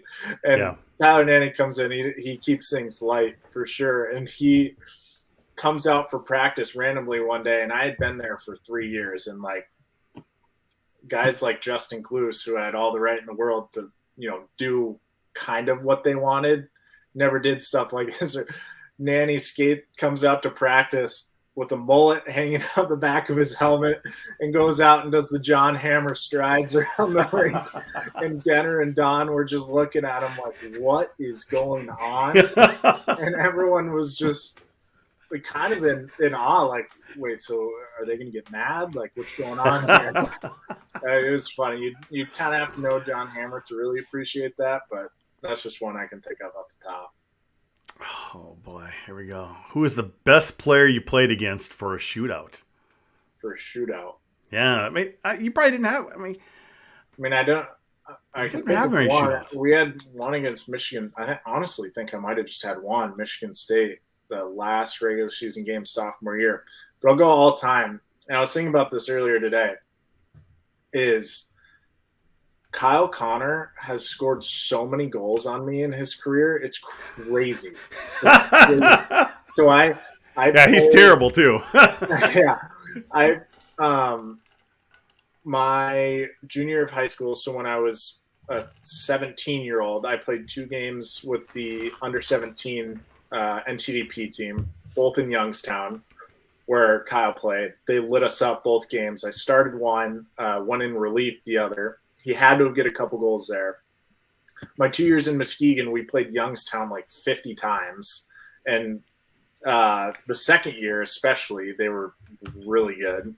And he scored on me a billion times there. And then he scored on me for the amount of games we played against each other in college. He scored too many against me in college as well. So I don't know who can look up a stat on that, but I would love to see Kyle Connor's points per game against me as a hockey player. There you go, people watching live. Why don't you start looking up those stats? Yeah. Oh, did you face Connor in one of the Big Ten games at Excel? He did. Kyle Connor undressed me in the Big Ten championship game my freshman year. Yeah, that was a tough game. It's nice to see him do it against Cam Talbot, I bet. Makes me feel better. Yeah. Oh, yeah, Webster. Take any fashion advice from Vinny. Boy, that kid could dress. Can he? I don't know if it always looked great, but it was. No, I'm just kidding. Vinny's got some good style. I will say his it can be out there though. Yeah. I like a more simpler style personally. You want to just wear sweats and get in and out of there. It must suck being part of a hockey team. You're like, first thing you want to do after getting out of a game, sweating, even after a shower, is put on a suit. Well, the dumbest thing was on the road of wearing a suit you put on a suit, you'd walk out of the hotel, you'd get on the bus, you'd get off the bus, you'd go the back way into a rink, you'd walk in, you'd take your suit off. That is one of the things I like. With my last year, we had Bob as a coach, and we were sweats on the plane. When we chartered, we had sweats on the plane and sweats to away games. Because it's like, I get it. We got to present a good image. We're the Gophers, and, you want to have a good image. But at the same time, let's have some common sense come into play here. Like, how many people do we see from our hotel rooms to the bus that's parked out front of the hotel? Like, other than family members. Yeah, exactly. Or people who don't even know who we are. I mean, you used to see them a little better dressed up in Duluth Vigs when they'd be there for a weekend. Yeah, it's different. You just kind of want your players to look like a team, I think. You just want everybody wearing something that's similar or dressed up. Yeah. Just be a team. Vigs, do you think they'll ever do a getaway game? That's what Steve wants to know here. I don't think so. I don't think Minnesota fans are up for that kind of stuff. They did the outdoor game in Chicago that one year. And some fans traveled, but it wasn't as big a deal. When it's North Dakota, any Fighting Hawk game is like circle the calendar. I don't care if it's Thanksgiving. I don't care if it's Christmas. I don't care if it's my anniversary. They're still going to the game because it's the one thing they have to do. What are they doing? Sorry, I don't. They're going to Nashville this weekend. Didn't you play in Vegas? Was that? Yeah, we played them in Vegas. Yep. That was fun. Yeah. Phillips is playing it twice because Phillips was on D for the Gophers when they played him in Vegas, And now this weekend he gets to play North Dakota with Penn State in Nashville. Oh, that's who they're playing? Oh, that'll be fun. Yeah, their fans do travel. Yeah. North But Dakota they never stay. They never stay in Grand Forks though, because there's nothing there. They all move to the cities. That's why when you go to Gopher games, there's so many Who fans always there. A good excuse to get out of there.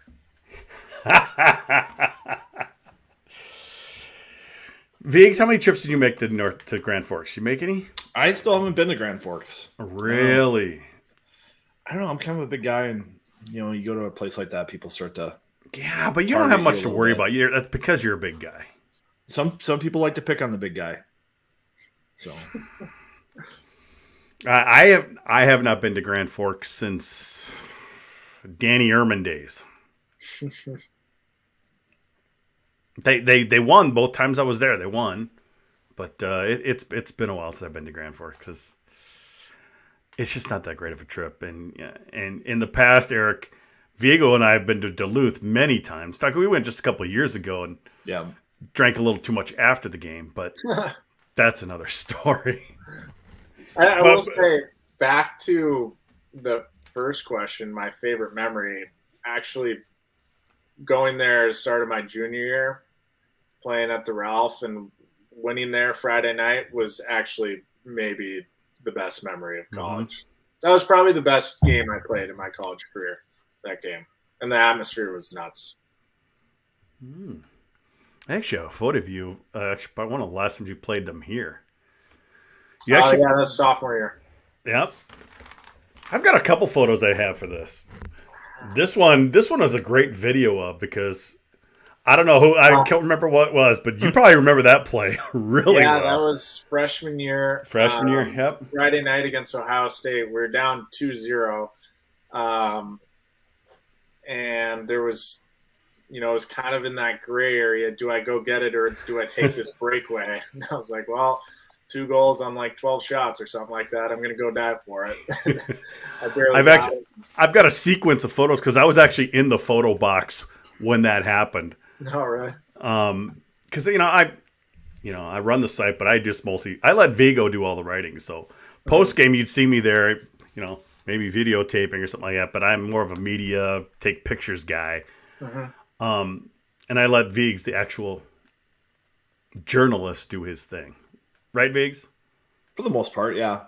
I've juggled a few things like doing the Athletic and some other sites and things. Yeah. It's a little challenging right now to figure it all out. And then I've got a 7 and 9-year-old at home, so it's adventurous there. I've got my mites and mini mites that I'm coaching, so a lot of hats to wear. Yeah. See, I'm old though. Empty nester. Empty nester. You get a lot of time in your hands. Yeah. But I do have one more photo. It's actually my favorite photo of you, Eric. You and Frank after winning the BigTen championship. Yeah, my sophomore year that was. Yep. That was when that was brutal. So we played Michigan State Friday, sealed the Big Ten there, which I guess that's probably where that picture was from. Yeah, this was that you guys sealed it, and Frank was down on the ice. I don't know why for radio doing that. So yeah, but we lost Ryan Lindgren that night to a broken leg, and that took like all the wind out of our sails. It really did. He was such a key part to that team. And we had things going too, and we lost Tommy Novak to an ACL tear as well. Which just, everyone deals with injuries, but that just, you look back on that and you're like, dang. But it's almost for any sport. It's just coming together at the right time. A lot of times it's just luck. Mm-hmm. You have a bad injury. It's just weird things come together. That's just sports, Viggs. It's just sports. Yeah, it's hard. You don't get a lot of second chances and stuff. No. Yeah, I remember when Lindgren was out, like he was such a game driver for that team. Like I remember when he came back from World Juniors and the Gophers played St. Cloud and Bob was the visiting coach then. And he said that was exactly what that team needed was him to come back and play. Cause it totally was like one night kind of sketchy, kind of, up in the air. And then the next night Lindgren's back and it's just like engaged, like right from the start. Yeah, he's a hard to guy. He's made a name for himself in the NHL. Big time. You know, and it's not all about all the skill stuff. It's about the grittiness and going into corners and stuff, and pretty crazy. Yeah. So you played 1 year professional, or what was it? You played 1 year in France, right? Yep. Yeah, I can't imagine. You know, when you're a skater, there's a lot more opportunities. When you're a goalie, you really need to be the cream of the crop. Yeah, it's just unfortunate, but that's just how it is. Yeah, and there's high draft picks that are goalies that are playing the ECHL, so it's really tough. And then, you know, when you're not a team's property, you can get bounced around that league so easily that, you know, I was kind of faced with a decision. Well, you can try to take a stab at it here, have a pretty high probability of bouncing around in the coast and maybe not even sticking somewhere in the coast and playing on 3-4 different teams in a year, or you can just go over to France, know you're going to be in one spot for a year, do some traveling. And, you know, I was never going to be a guy who played many years of minor hockey. Not that it's a bad thing for people to do, but that was just not really going to be me. So it worked out for the better that I went over there, got some traveling in. You know, it's like tell people it's a paid year abroad. So yeah, that was kind of my thought process in the decision. What was your favorite rink to play in as a visitor? I got to think Yost has got to be good too. Besides, if you Ralph play well. Yeah, Yost is fun. Yost is super cool. I always loved playing at the Kohl Center, honestly. Okay. Like we did well against Wisconsin when I was in school, and the Kohl Center would pack out when we were there. So it was a super fun atmosphere, and it was a hostile atmosphere. And I mean, I guess I don't know a record off the top at the Kohl Center when I was on the team, but it was a winning pretty record. good. I know that. Yeah. So it's always fun to win in an extra hostile environment. That's why it was so fun to win in Nodak started my junior year. And then that was also the time, Viggs, when, you know, it made the Big Ten look even worse. When you create a league, and when you first come in, Michigan and Wisconsin are just down. That hurt the league as well. Yeah, I think it was tough for Minnesota fans because you went on that run of winning 6 titles in a row. But everybody's saying, yeah, but the league isn't very good. I think we've seen that those programs are still pretty solid. You know, Michigan being where they're at right now, Wisconsin. They just happen to be down at the wrong time. Yeah, there's a lot of coaching changes happening too in the Big Ten around then. And I just think that's the hardest thing right now in college hockey is because you've got so many guys committed early that it's hard to get your roster going. So it's almost like you're behind a little bit.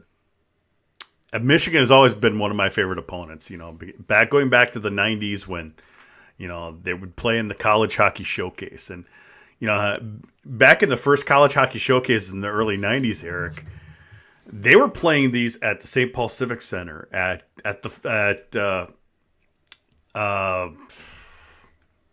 Wisconsin. Did they play it at the Kohl Center? Not the Kohl Center, the Bradley Center. Bradley Center, maybe. Yeah, I think they played at maybe Auburn Hills, the old where the Pistons used to play. I mean, they were selling these out to 18,000 people. Yeah. For the college hockey showcase, and then they moved it to campus, which I thought was great because, you know, everyone thought, oh, it's Thanksgiving weekend, it wasn't that great. I remember Michigan and Michigan State coming in here, and it was packed right after Thanksgiving. And they were always my favorite games. Michigan games are always fun because, you know, especially back in the 90s, they had some really good teams. Yeah. And that was one thing I look forward to personally for the Big Ten. I'm like, Michigan is going to be one of my favorite rivals. And they have been. Well, and it felt like Minnesota and Michigan saw each other a lot in the NCAA tournament. Yeah, when we were kind of growing up, like when we were in high school and stuff, it seemed like they faced each other a lot because... You were in high school. I was in high school. I was not. Yeah, maybe a little late for you, but I remember being in high school and like that was the game is CCHA against WCHA, and the teams were just at each other. I just remember that being a lot of fun as a young hockey fan, seeing that. Anybody ever try to Mike leg you, Eric? You know, when they did the lacrosse goal? Yeah, no. That wasn't like, weirdly, it wasn't really a thing. Wasn't a thing yet? When I was, it wasn't a thing, and then it became one of the most common things, right? Everyone's trying to do it now. But no one ever tried to Mike leg me, at least that I can remember. Yeah. And a lot of people forget that wasn't the winning goal. The Mike leg goal was not the winning goal, Viggs. No, it wasn't. As we often talk about, the memory plays tricks on you, and you don't remember things exactly the way they went. Oh, boy. Mote, come on, Viggs, too soon. I know, too soon. Too soon. The Mike leg thing still hurts. Schierhorn's like, who? What? No, I know my history. I might not know as much as you guys, but I know you got to know that one. Did you hear the little bit of history lesson that's going on in the locker room right now, where one of the guys didn't know if Paul Martin played in the NHL? I did see that. Where someone asked, a freshman asked a player, did Paul Martin ever play hockey? Yeah. Yeah, Perbix is like, yeah, I've been looking up to him since before I could talk. Yeah, and that's like, it's kind of a cliche, but that's kind of, it seems like the way younger hockey players are moving. Like, they're not as aware, I guess, of the game. You know, I do some coaching with St. Louis Park goalies, and I mean, they're younger. Some of them are squirts and stuff, but I'll ask them, who's your favorite goalie? And a lot of them are like, I don't know. Like, I don't have one. Like, you know, I'm like, okay, who's your favorite video game streamer? And they're like, blah, blah, blah, blah, blah. You know, off. So it's like low-hanging fruit, because I feel like everyone's saying that now, but it is kind of true. And we obviously, Viggs, we grew up in a different era where, you know, Gopher hockey was kind of king for a good 10 years when the North Stars were gone. On TV most weekends, it's not as much as people thought it was. And then you get to the final five of the 2000s. We were lucky. These guys were on TV every weekend. So, and now it's just like you talk about, Eric. It's like they got video games. They've got all these other distractions. It's just not the same. Yeah. Yeah, they got their favorite YouTubers and stuff. There's a lot more content to consume, I guess you could say. That's a good buzzword for you. But yeah. They can choose whatever they want too. Yeah. You know, you're not stuck to whatever's on broadcast TV anymore. They can just pick anything that they want, stream, Twitch. Yeah. Whatever. Yeah, Gensel used to talk about when he'd go recruit, you know, when the Gophers were on the road, he might be recruiting someone, he'd go in a rink, the Gophers would be on TV. Yeah. You know, because it's what you did. Mm-hmm. Who'd you model your style after? Anybody? Who was like, you got a favorite pro goalie that?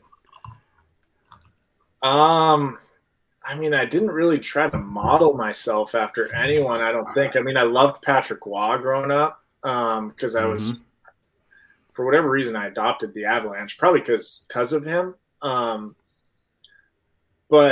I don't know.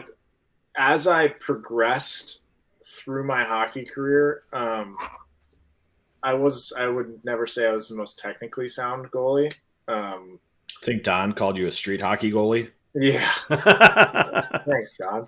But especially towards into my college career, that's when it like really, you know, I felt like in juniors, more goalies played like me, where they were, you know, we were still butterfly goalies and whatnot. We just weren't perfect, technically sound every time. But towards the end of my college career, I was like, okay, I do look like a street hockey goalie compared to these guys.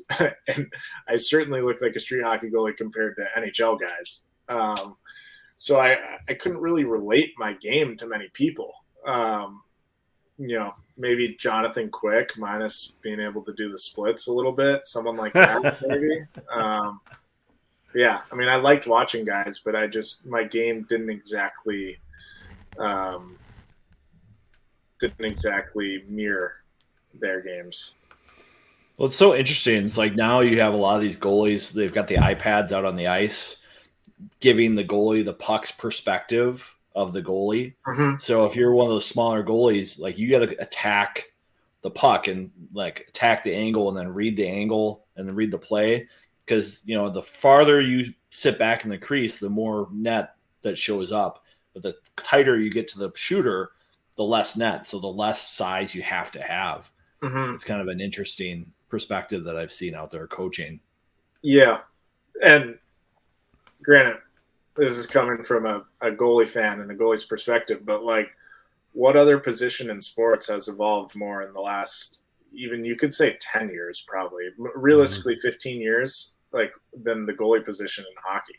Like goalies 15 years ago, compared to what they are today, are so much better than they were. And it's all because this, you know, we're just evolving and it's getting more analytical and it's getting more scientific with all the angles and whatnot. It's, the NHL is trying to cut down on pad size because of it.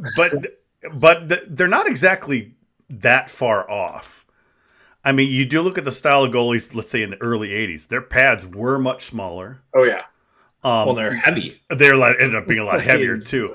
But I mean, I guess it all culminated when the Wild played the Anaheim Ducks? And was it 2003? Yeah, it was Giguère. Yeah. I mean, it's like he was carrying around a couple houses on his legs. That was ridiculous. Who's the Michelin man? Yeah, exactly. That's out of hand. But I get it because, I mean, some goalies, I mean, Robson was like, he was kind of a string bean. Like, you know, like, not that I'm some big bulky guy, but like, I'm bigger than Robson, but Robson looked bigger than me on the ice, but like, as you should. And it's not like he was like beefing up his pads. Like he had your generic CCM chest protector, right? Like, but that's kind of where people, I think, get a little frustrated, I guess. I think the pants are a big thing because pants, like goalie pants don't need to be that wide. So I guess if you're going to taper down one area, I think the pants could be tapered down a little bit because they're baggy and they take up a lot of space. I would rather have them do something with the pads than, you know, we've seen some proposals. Hey, let's change the goal size. Yeah. I mean, I don't think that's a good idea at all. Yeah, it certainly seems like there's less drastic fixes than that. For sure. I mean, tapering down the pads could be an easier fix than changing the way they've been doing things with the nets for the past 100 years or whatever it is. Mm-hmm. So yeah, I don't know how I feel about that either. But it's really about the style because, you know, you look at when Gretzky played their Vigs. Yeah, obviously he had tons of points. We're never going to see a guy like that again. But a lot of those goalies were stand up all the time, and the pads were smaller. There's plenty of net for them to shoot at.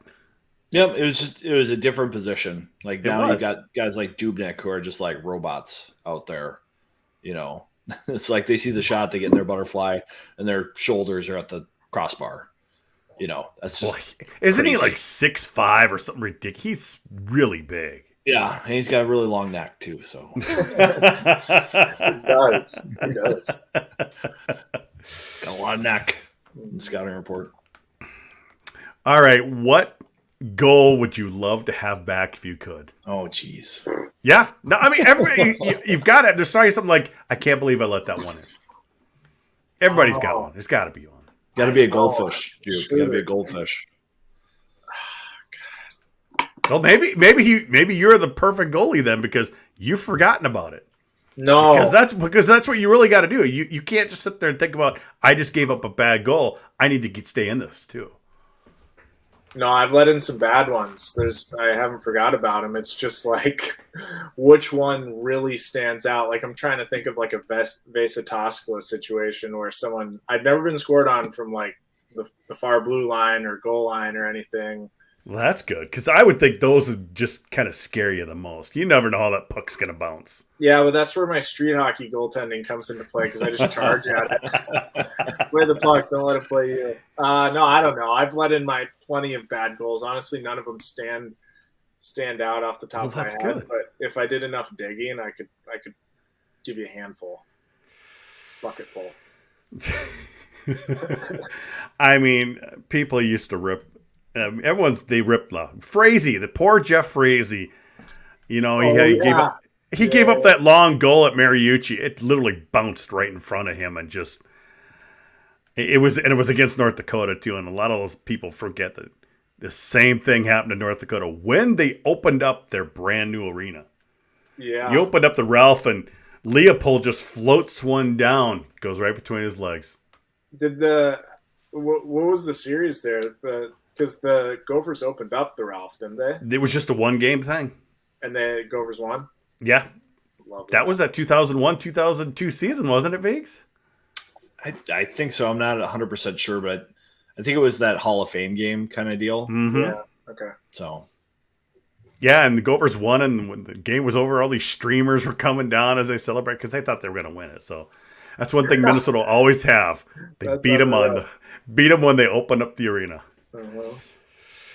Oh boy, good stuff. I've thought about going back there. I haven't been back to a lot of places. I think Duluth and Mankato and even St. Cloud, the ones I go to. I typically don't go to the other places anymore. Do you? I liked playing Mankato. Mankato's sweet, I thought, and they get good fans at least when we played them. So I actually really liked playing there. I thought it was fun. They have great lighting. Yeah, they do have great. As a photographer, I loved it. And when they finally got their press boxes figured out, it ended up being like the first couple rows of the third deck. Yeah, I noticed that. It got to a point where I could just sit there, and it was up high enough. It was above the crowd. I'm like, I don't need to go anywhere. I could sit right here and get all the photos I need. So yeah, I would agree with you. Mankato's good. You're saying, Viggs? Eric, do you have a favorite Don moment and a favorite Bob moment? Ooh. Now that we're in overtime, and this won't be on the podcast stream, this is just for the live listeners and us. We try to give our live listeners a little extra treat here. Yeah. I'll share mine after you give your. Yeah, go ahead. Let me rack my brain. Yeah, go for it, Viggs. What's your favorite moments?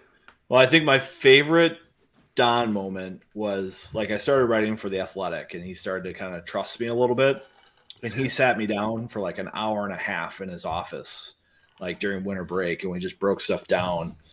And we're getting to the end of our talk, and he kind of looks at me and goes, "You know, Viggs, you're a little smarter than you look." It's like that is the ultimate Don like backhanded compliment right there, I guess. You know, just kind of, whatever. Mr. Socially Awkward Guy.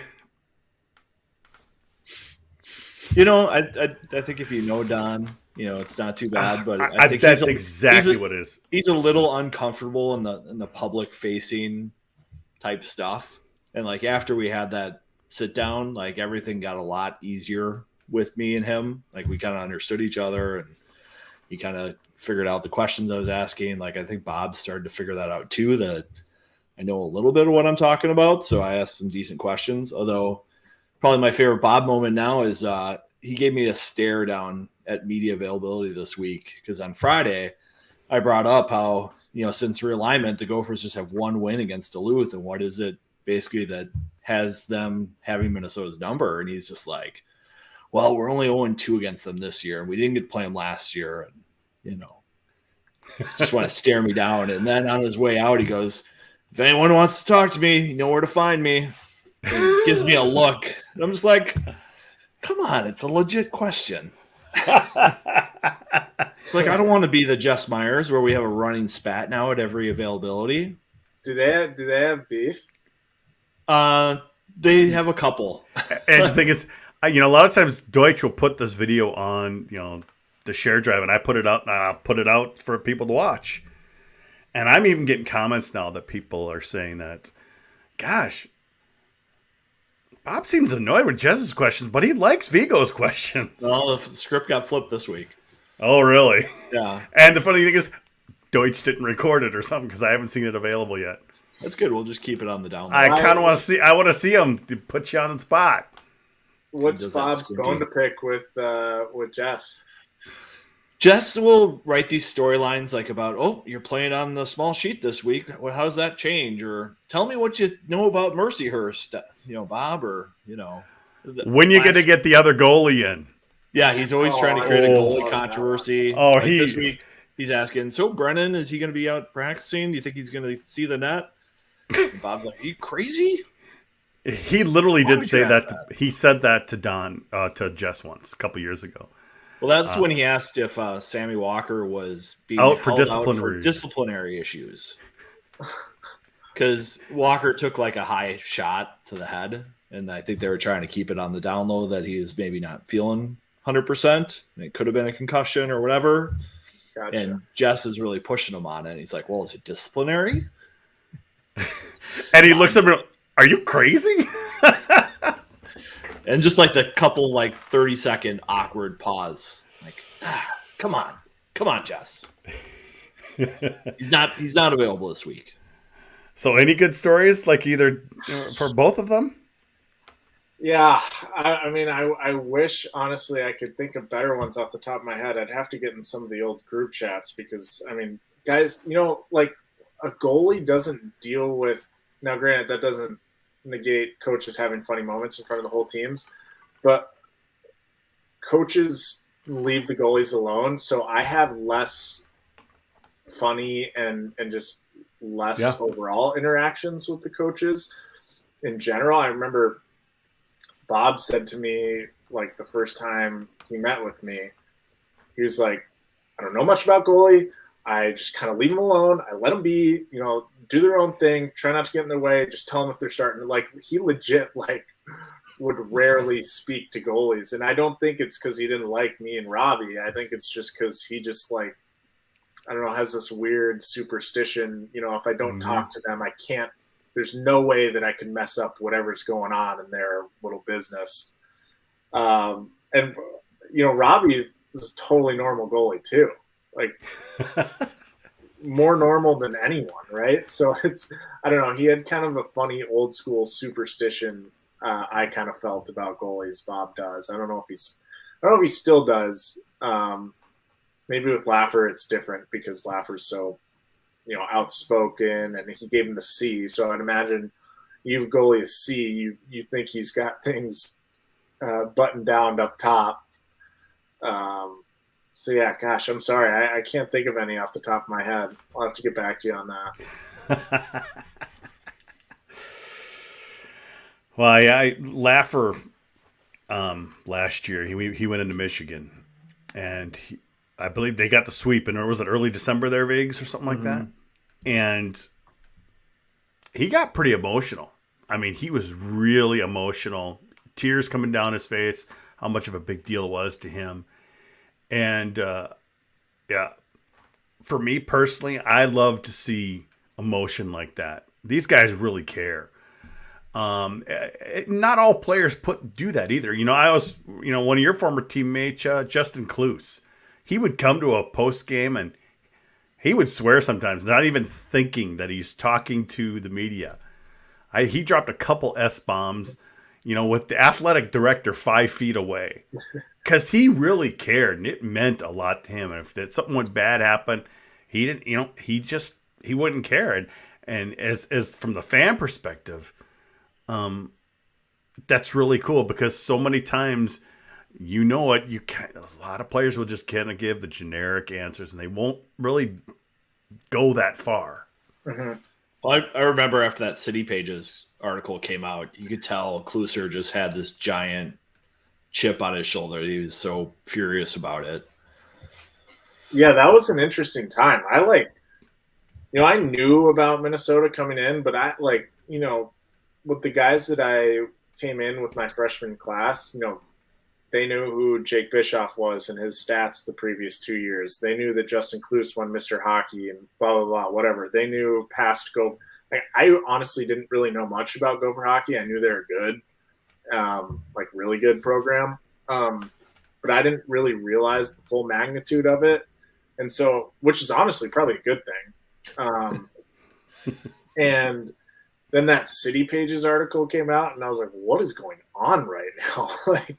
And we had to talk about it at the rink, just, whatever. People are going to write what they're going to write. And, Don, I honestly can't remember it that vividly, but Don was mad about something because they came at like the players. He kind of did the whole "come at me if you want, I get paid to do this job. And these are kids" type of thing. But yeah, that was a weird, eye-opening moment for a naive freshman to be like, "Oh, this is." Was that the Zarowski article, Viggs? Yeah, who wrote that? Yeah. Who is that guy? Yeah. Well, and he like kind of conned people into interviews by not really telling them what he was going to write about. What did he write about? What was it again? I need some refreshing here. Like he was just basically going after the program, just ripping it for everything he could think of, and he got some former players to get quoted. And who do you remember who the former players were? Out of curiosity. Like I know Joe Dzieck was one of them, which was kind of surprising. Yeah, but you have a lot of former, but Dzieck, I mean, Mike, that's a long time ago. Yeah, but there were like some people who were disgruntled about Don, like they just didn't connect with him, and they didn't think he was good for the program, and they were frustrated that they were not the big show in town anymore, and thought things could be different. Gosh, that was a while ago now. Was that it was a while ago. 6 years ago? 2015. Right. Well, I can't get too mad. There were a bunch of anonymous people. I can't get too mad at him because he won a state championship for my my high school team. Yeah, Tim's right. Kevin Hartzell is one of them. Kevin Hartzell's always had a beef with the program. So, but in some instances, he's not wrong. A lot of those former players just kind of stayed away during the Lucia era. I don't know. And now they're starting to come back. I saw Reggie Berg this past weekend at the game with his wife, with his two young kids. It was great to see him. I mean, Reggie Berg, you probably don't even know who Reggie Berg is, Eric. That's why I was keeping my mouth shut. I have nothing to add. But I know Vigo knows who he is. Anoka kid? Anoka, yeah. Yeah, okay. Yeah, I used to know, all the late 90s high schools, yeah. But Eric, I think that's one of the hard things with college hockey, and especially a program like Minnesota, is like there's a line between like kind of critiquing what's happening, I think, and acknowledging that they're college kids and stuff. It's a fine line. It's like you don't want to say, okay, this player turned over the puck and it was a breakaway and it got scored on. Everybody knows who that was.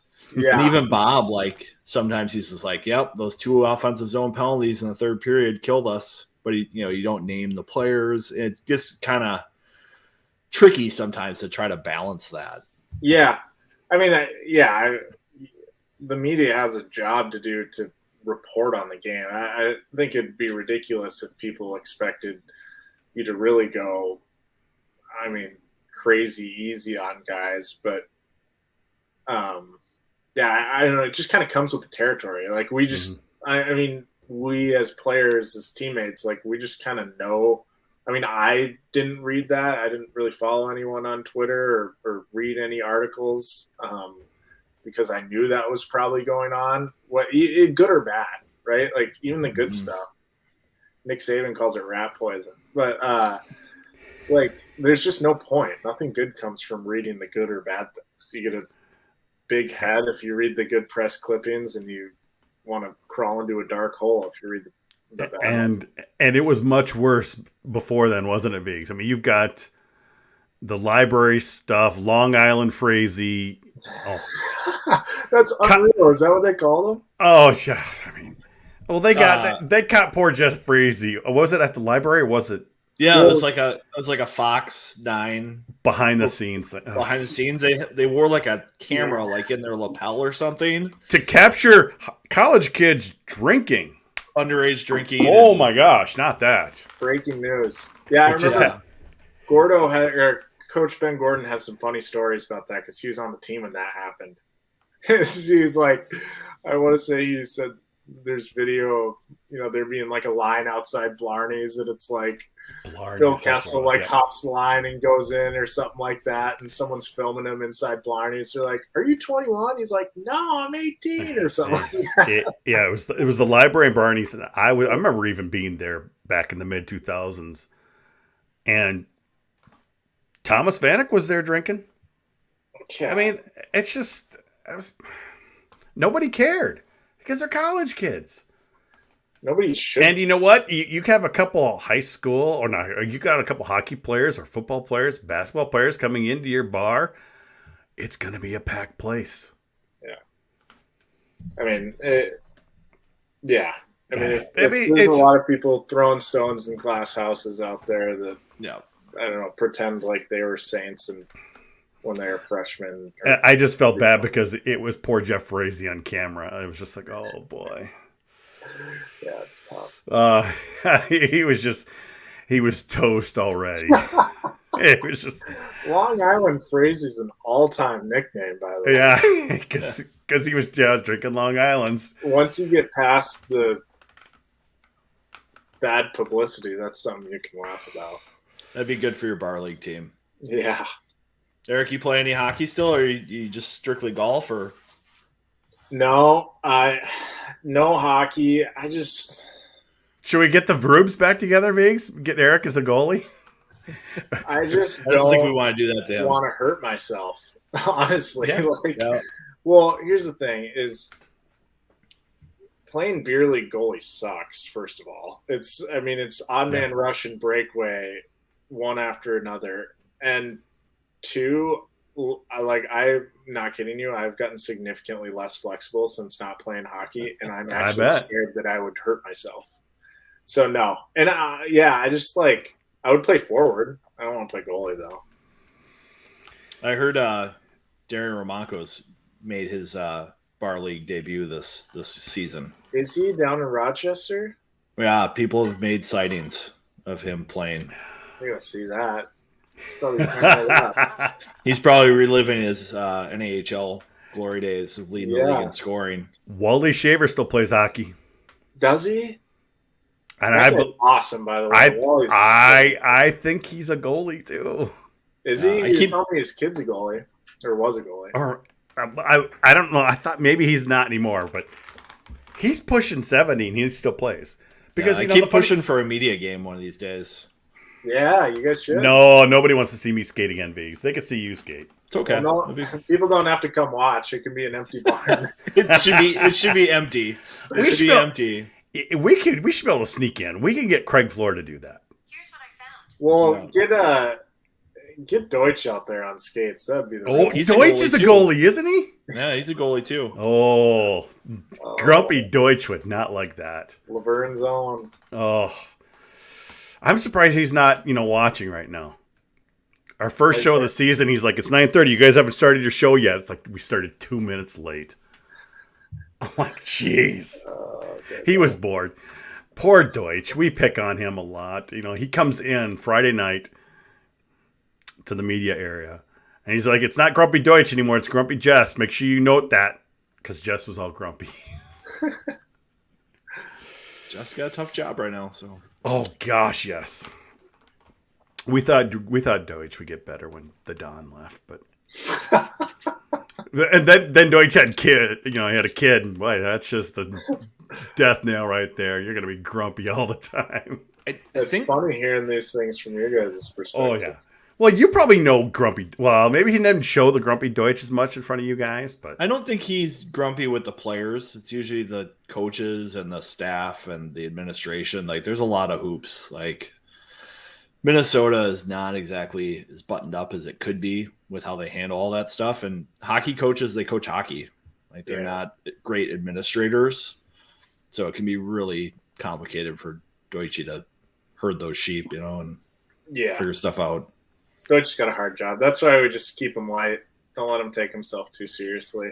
Get some giggles out of him. Oh, we try to. We've gotten him to come out afterwards a couple times, but maybe that's it, Viggs. We need him to get him to come out to Maxwell's. Yeah, well, he's tired. He's stressed out at the end of the day. He's going to go home and kick up his feet. we try to get around town and get some good pho around at Bona or other places around and get some lunch. So yeah, you do the lunch, so that helps. We need you to keep him nice and calm. Mm-hmm. It's interesting. We do go to Maxwell's a lot after the games, and the refs are there a lot of times. And a lot of times you just go right up to them and say, "Hey, we made this call for this reason. We made that call for that reason." Yeah, a lot of times you get some insight you're just not going to hear because refs aren't talking to anybody after games. They're off the ice. No. And the thing is, these guys, they're hockey guys just like the rest of us. Yeah. And they're fun. They're willing to talk about everything. They say which coaches they like, which coaches they hate. What about I think Jack Ramsey thinks that refs should hold press conferences after games. What are your thoughts on that? We get a couple beers on them at Maxwell's. We could probably pull that off, Viggs. Yeah, we could do a live stream on stream. Live stream.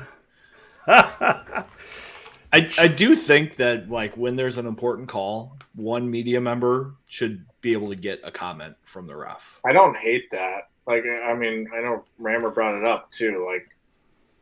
Sometimes you want to hear their thought process. When that penalty was called on us my senior year, so 2019 against Notre Dame in the BigTen tournament. Why? I don't think that was a hook, right? If you look back at it, did it just look bad? I think that's what the answer is. It looked bad, and it was directly going to lead to a scoring chance, and so he just made an impulse.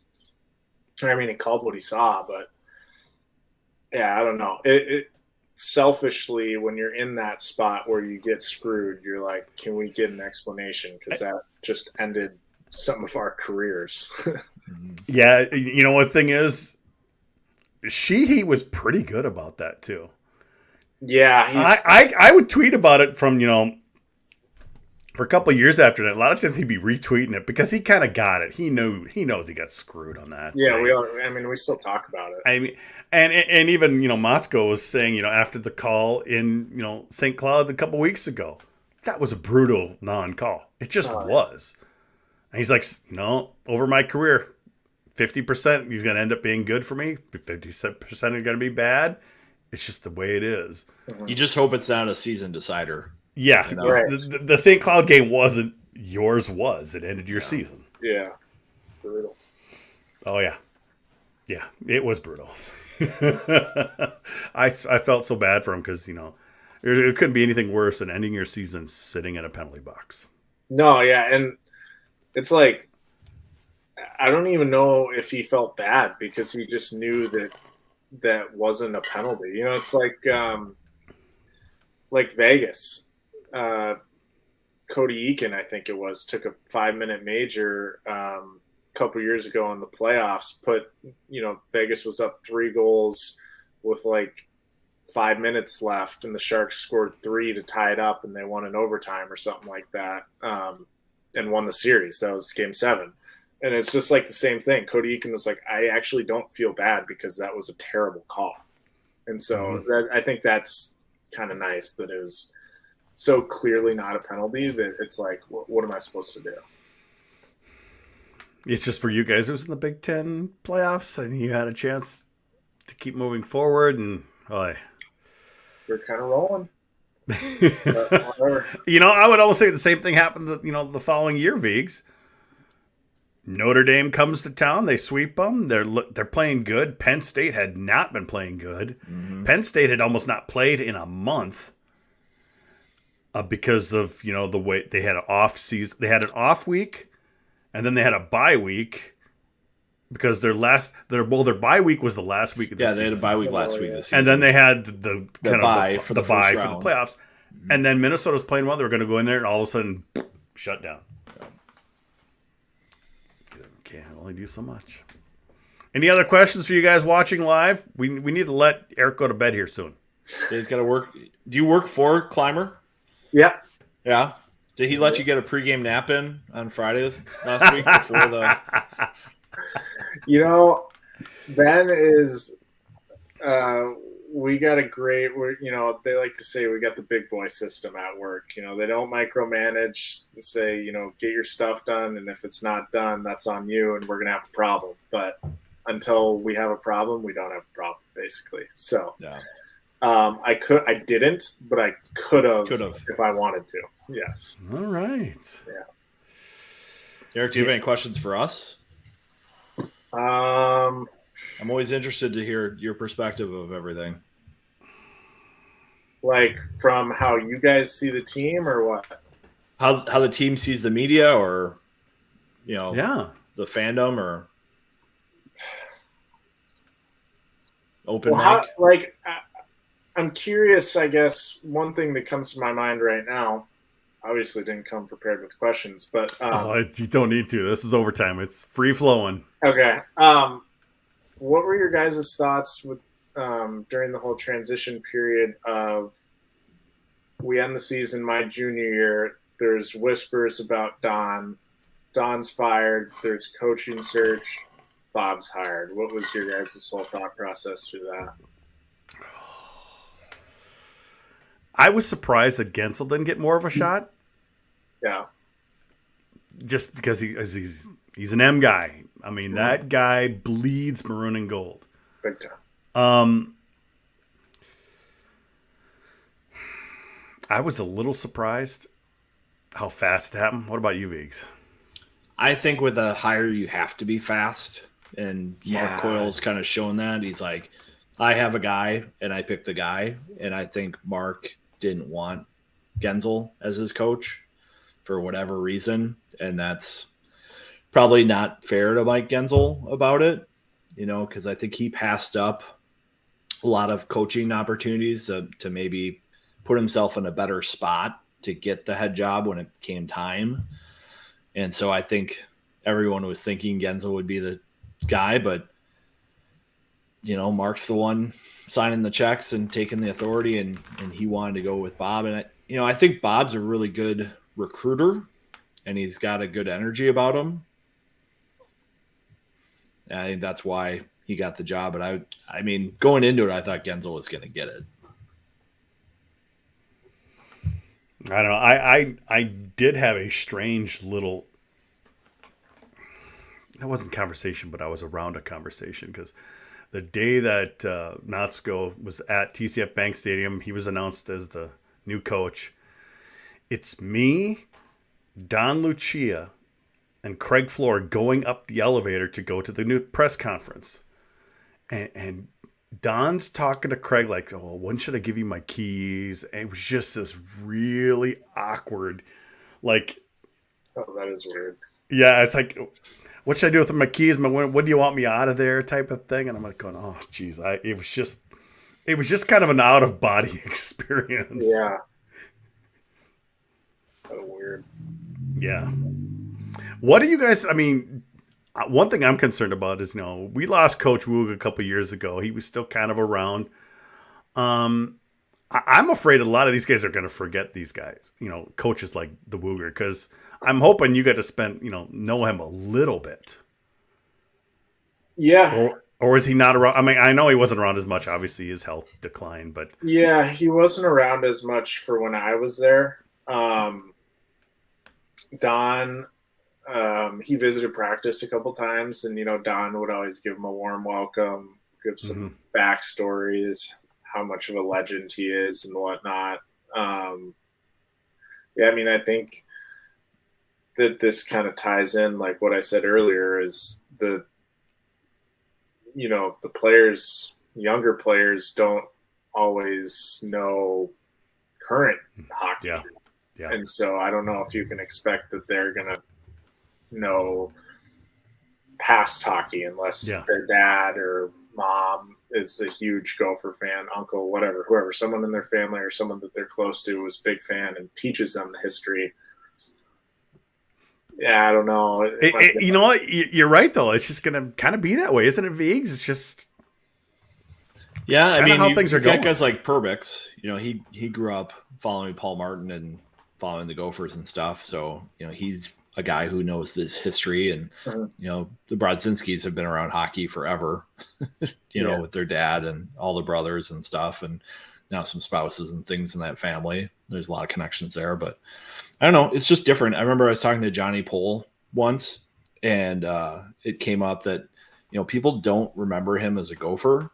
They remember him from a YouTube highlight of him playing for Toronto. Oh, jeez. Like, they just didn't connect the two, that he was the Johnny Pohl who played at Minnesota and won national championships. But they saw a YouTube clip of him playing in the NHL, and that's what they thought. That's as far as they went. That just makes me feel really old now. Yeah, feels really old, right? But, it kind of comes back to a lot of those guys haven't been around the program since they left. One of the things that Moscow kind of really wants to get back to, they just built a room specific. Our friend Craig Floor lost his office because they're building that little alumni area downstairs. Have you been in there yet? Yeah, that thing's nice. And we didn't get to the game really. Group of us went to Friday against St. Cloud, but we didn't get there early enough. We checked it out, but no one was in there. But a couple guys I know went in there early before the Duluth game, and there's a ton of alums there. And, you think about it from a perspective of, especially for us younger guys, being able to network. I mean, that's one of the attractions of playing for the Gophers that I had thought of when coming here or when deciding to come here, is that, people are from Minnesota, or a lot of the players are from Minnesota. They end up staying in Minnesota. There's plenty of Gopher alums that are successful in business around here, and that's a great connection and great asset to the program and to people who go through the program. And then the alumni room is just another great way to leverage that. And it's a place where you guys could also just kind of sit and chill and be with each other. Yeah. Because it's not like a group of you are going to walk around the concourse and not be just. There's going to be a lot of people saying, "Hey, look at that! Look at that! Look at that!" It's like just kind of a nice place you can sit. Some of you could get away with it, but you're giving us too much credit, or at least the people I'm thinking of. Well, some Minnesota fans are pretty generous. They're like, I don't want to bug them. But it is kind of nice to have something. I'm sorry, I don't think somebody like a Blake Wheeler or a Thomas Vanek is going to just be walking around up there. Yeah, that's true. It's also a good thing too, because, this like weird, I was in college 2 years ago. All of a sudden I'm like an adult working a job. Right. And so like, you don't like hang out with friends as much, obviously. I mean, True. The choir, I'm sure, but, that's a good place where you can, have a group of people meet up and rehash stories, start throwing them around, and just have a good time together in a private area, where you don't have to all go to someone's house and coordinate schedules and whatnot. So that is a good aspect of it. I remember talking to Jordan Leopold, and he's just like, I just want to go have a skinny pirate and hang out with my old teammates. Yeah. Right? He's like, I don't even really care about what's happening on the ice, but yeah. Well, this is the it's 20th anniversary of that 2002 team, Biggs. I'm sure they'll do something this year, bringing a lot of those guys back. Yeah, I think it's hard with COVID for athletics to figure out what they're going to do for all this stuff. It's hard. Like we just know Pat Micheletti, he got COVID last weekend and had to miss his broadcasting game on Saturday, and he's feeling better, I guess, but still around. Yeah. Pat, wow. He made it an interesting podcast. Pat's opinionated. He is opinionated. That's just why. Yeah, well, there you go. Yep. Chrissy Wendell, talk about Super Jeans. Her and Johnny Pohl. Yeah, they've got 3 daughters, and they're all hockey players. Yeah, I think they'll be at the U. We'll see. I think they'll be there. Did you guys ever have any much interaction with the women's team at all? Yeah. Oh yeah. I mean, we,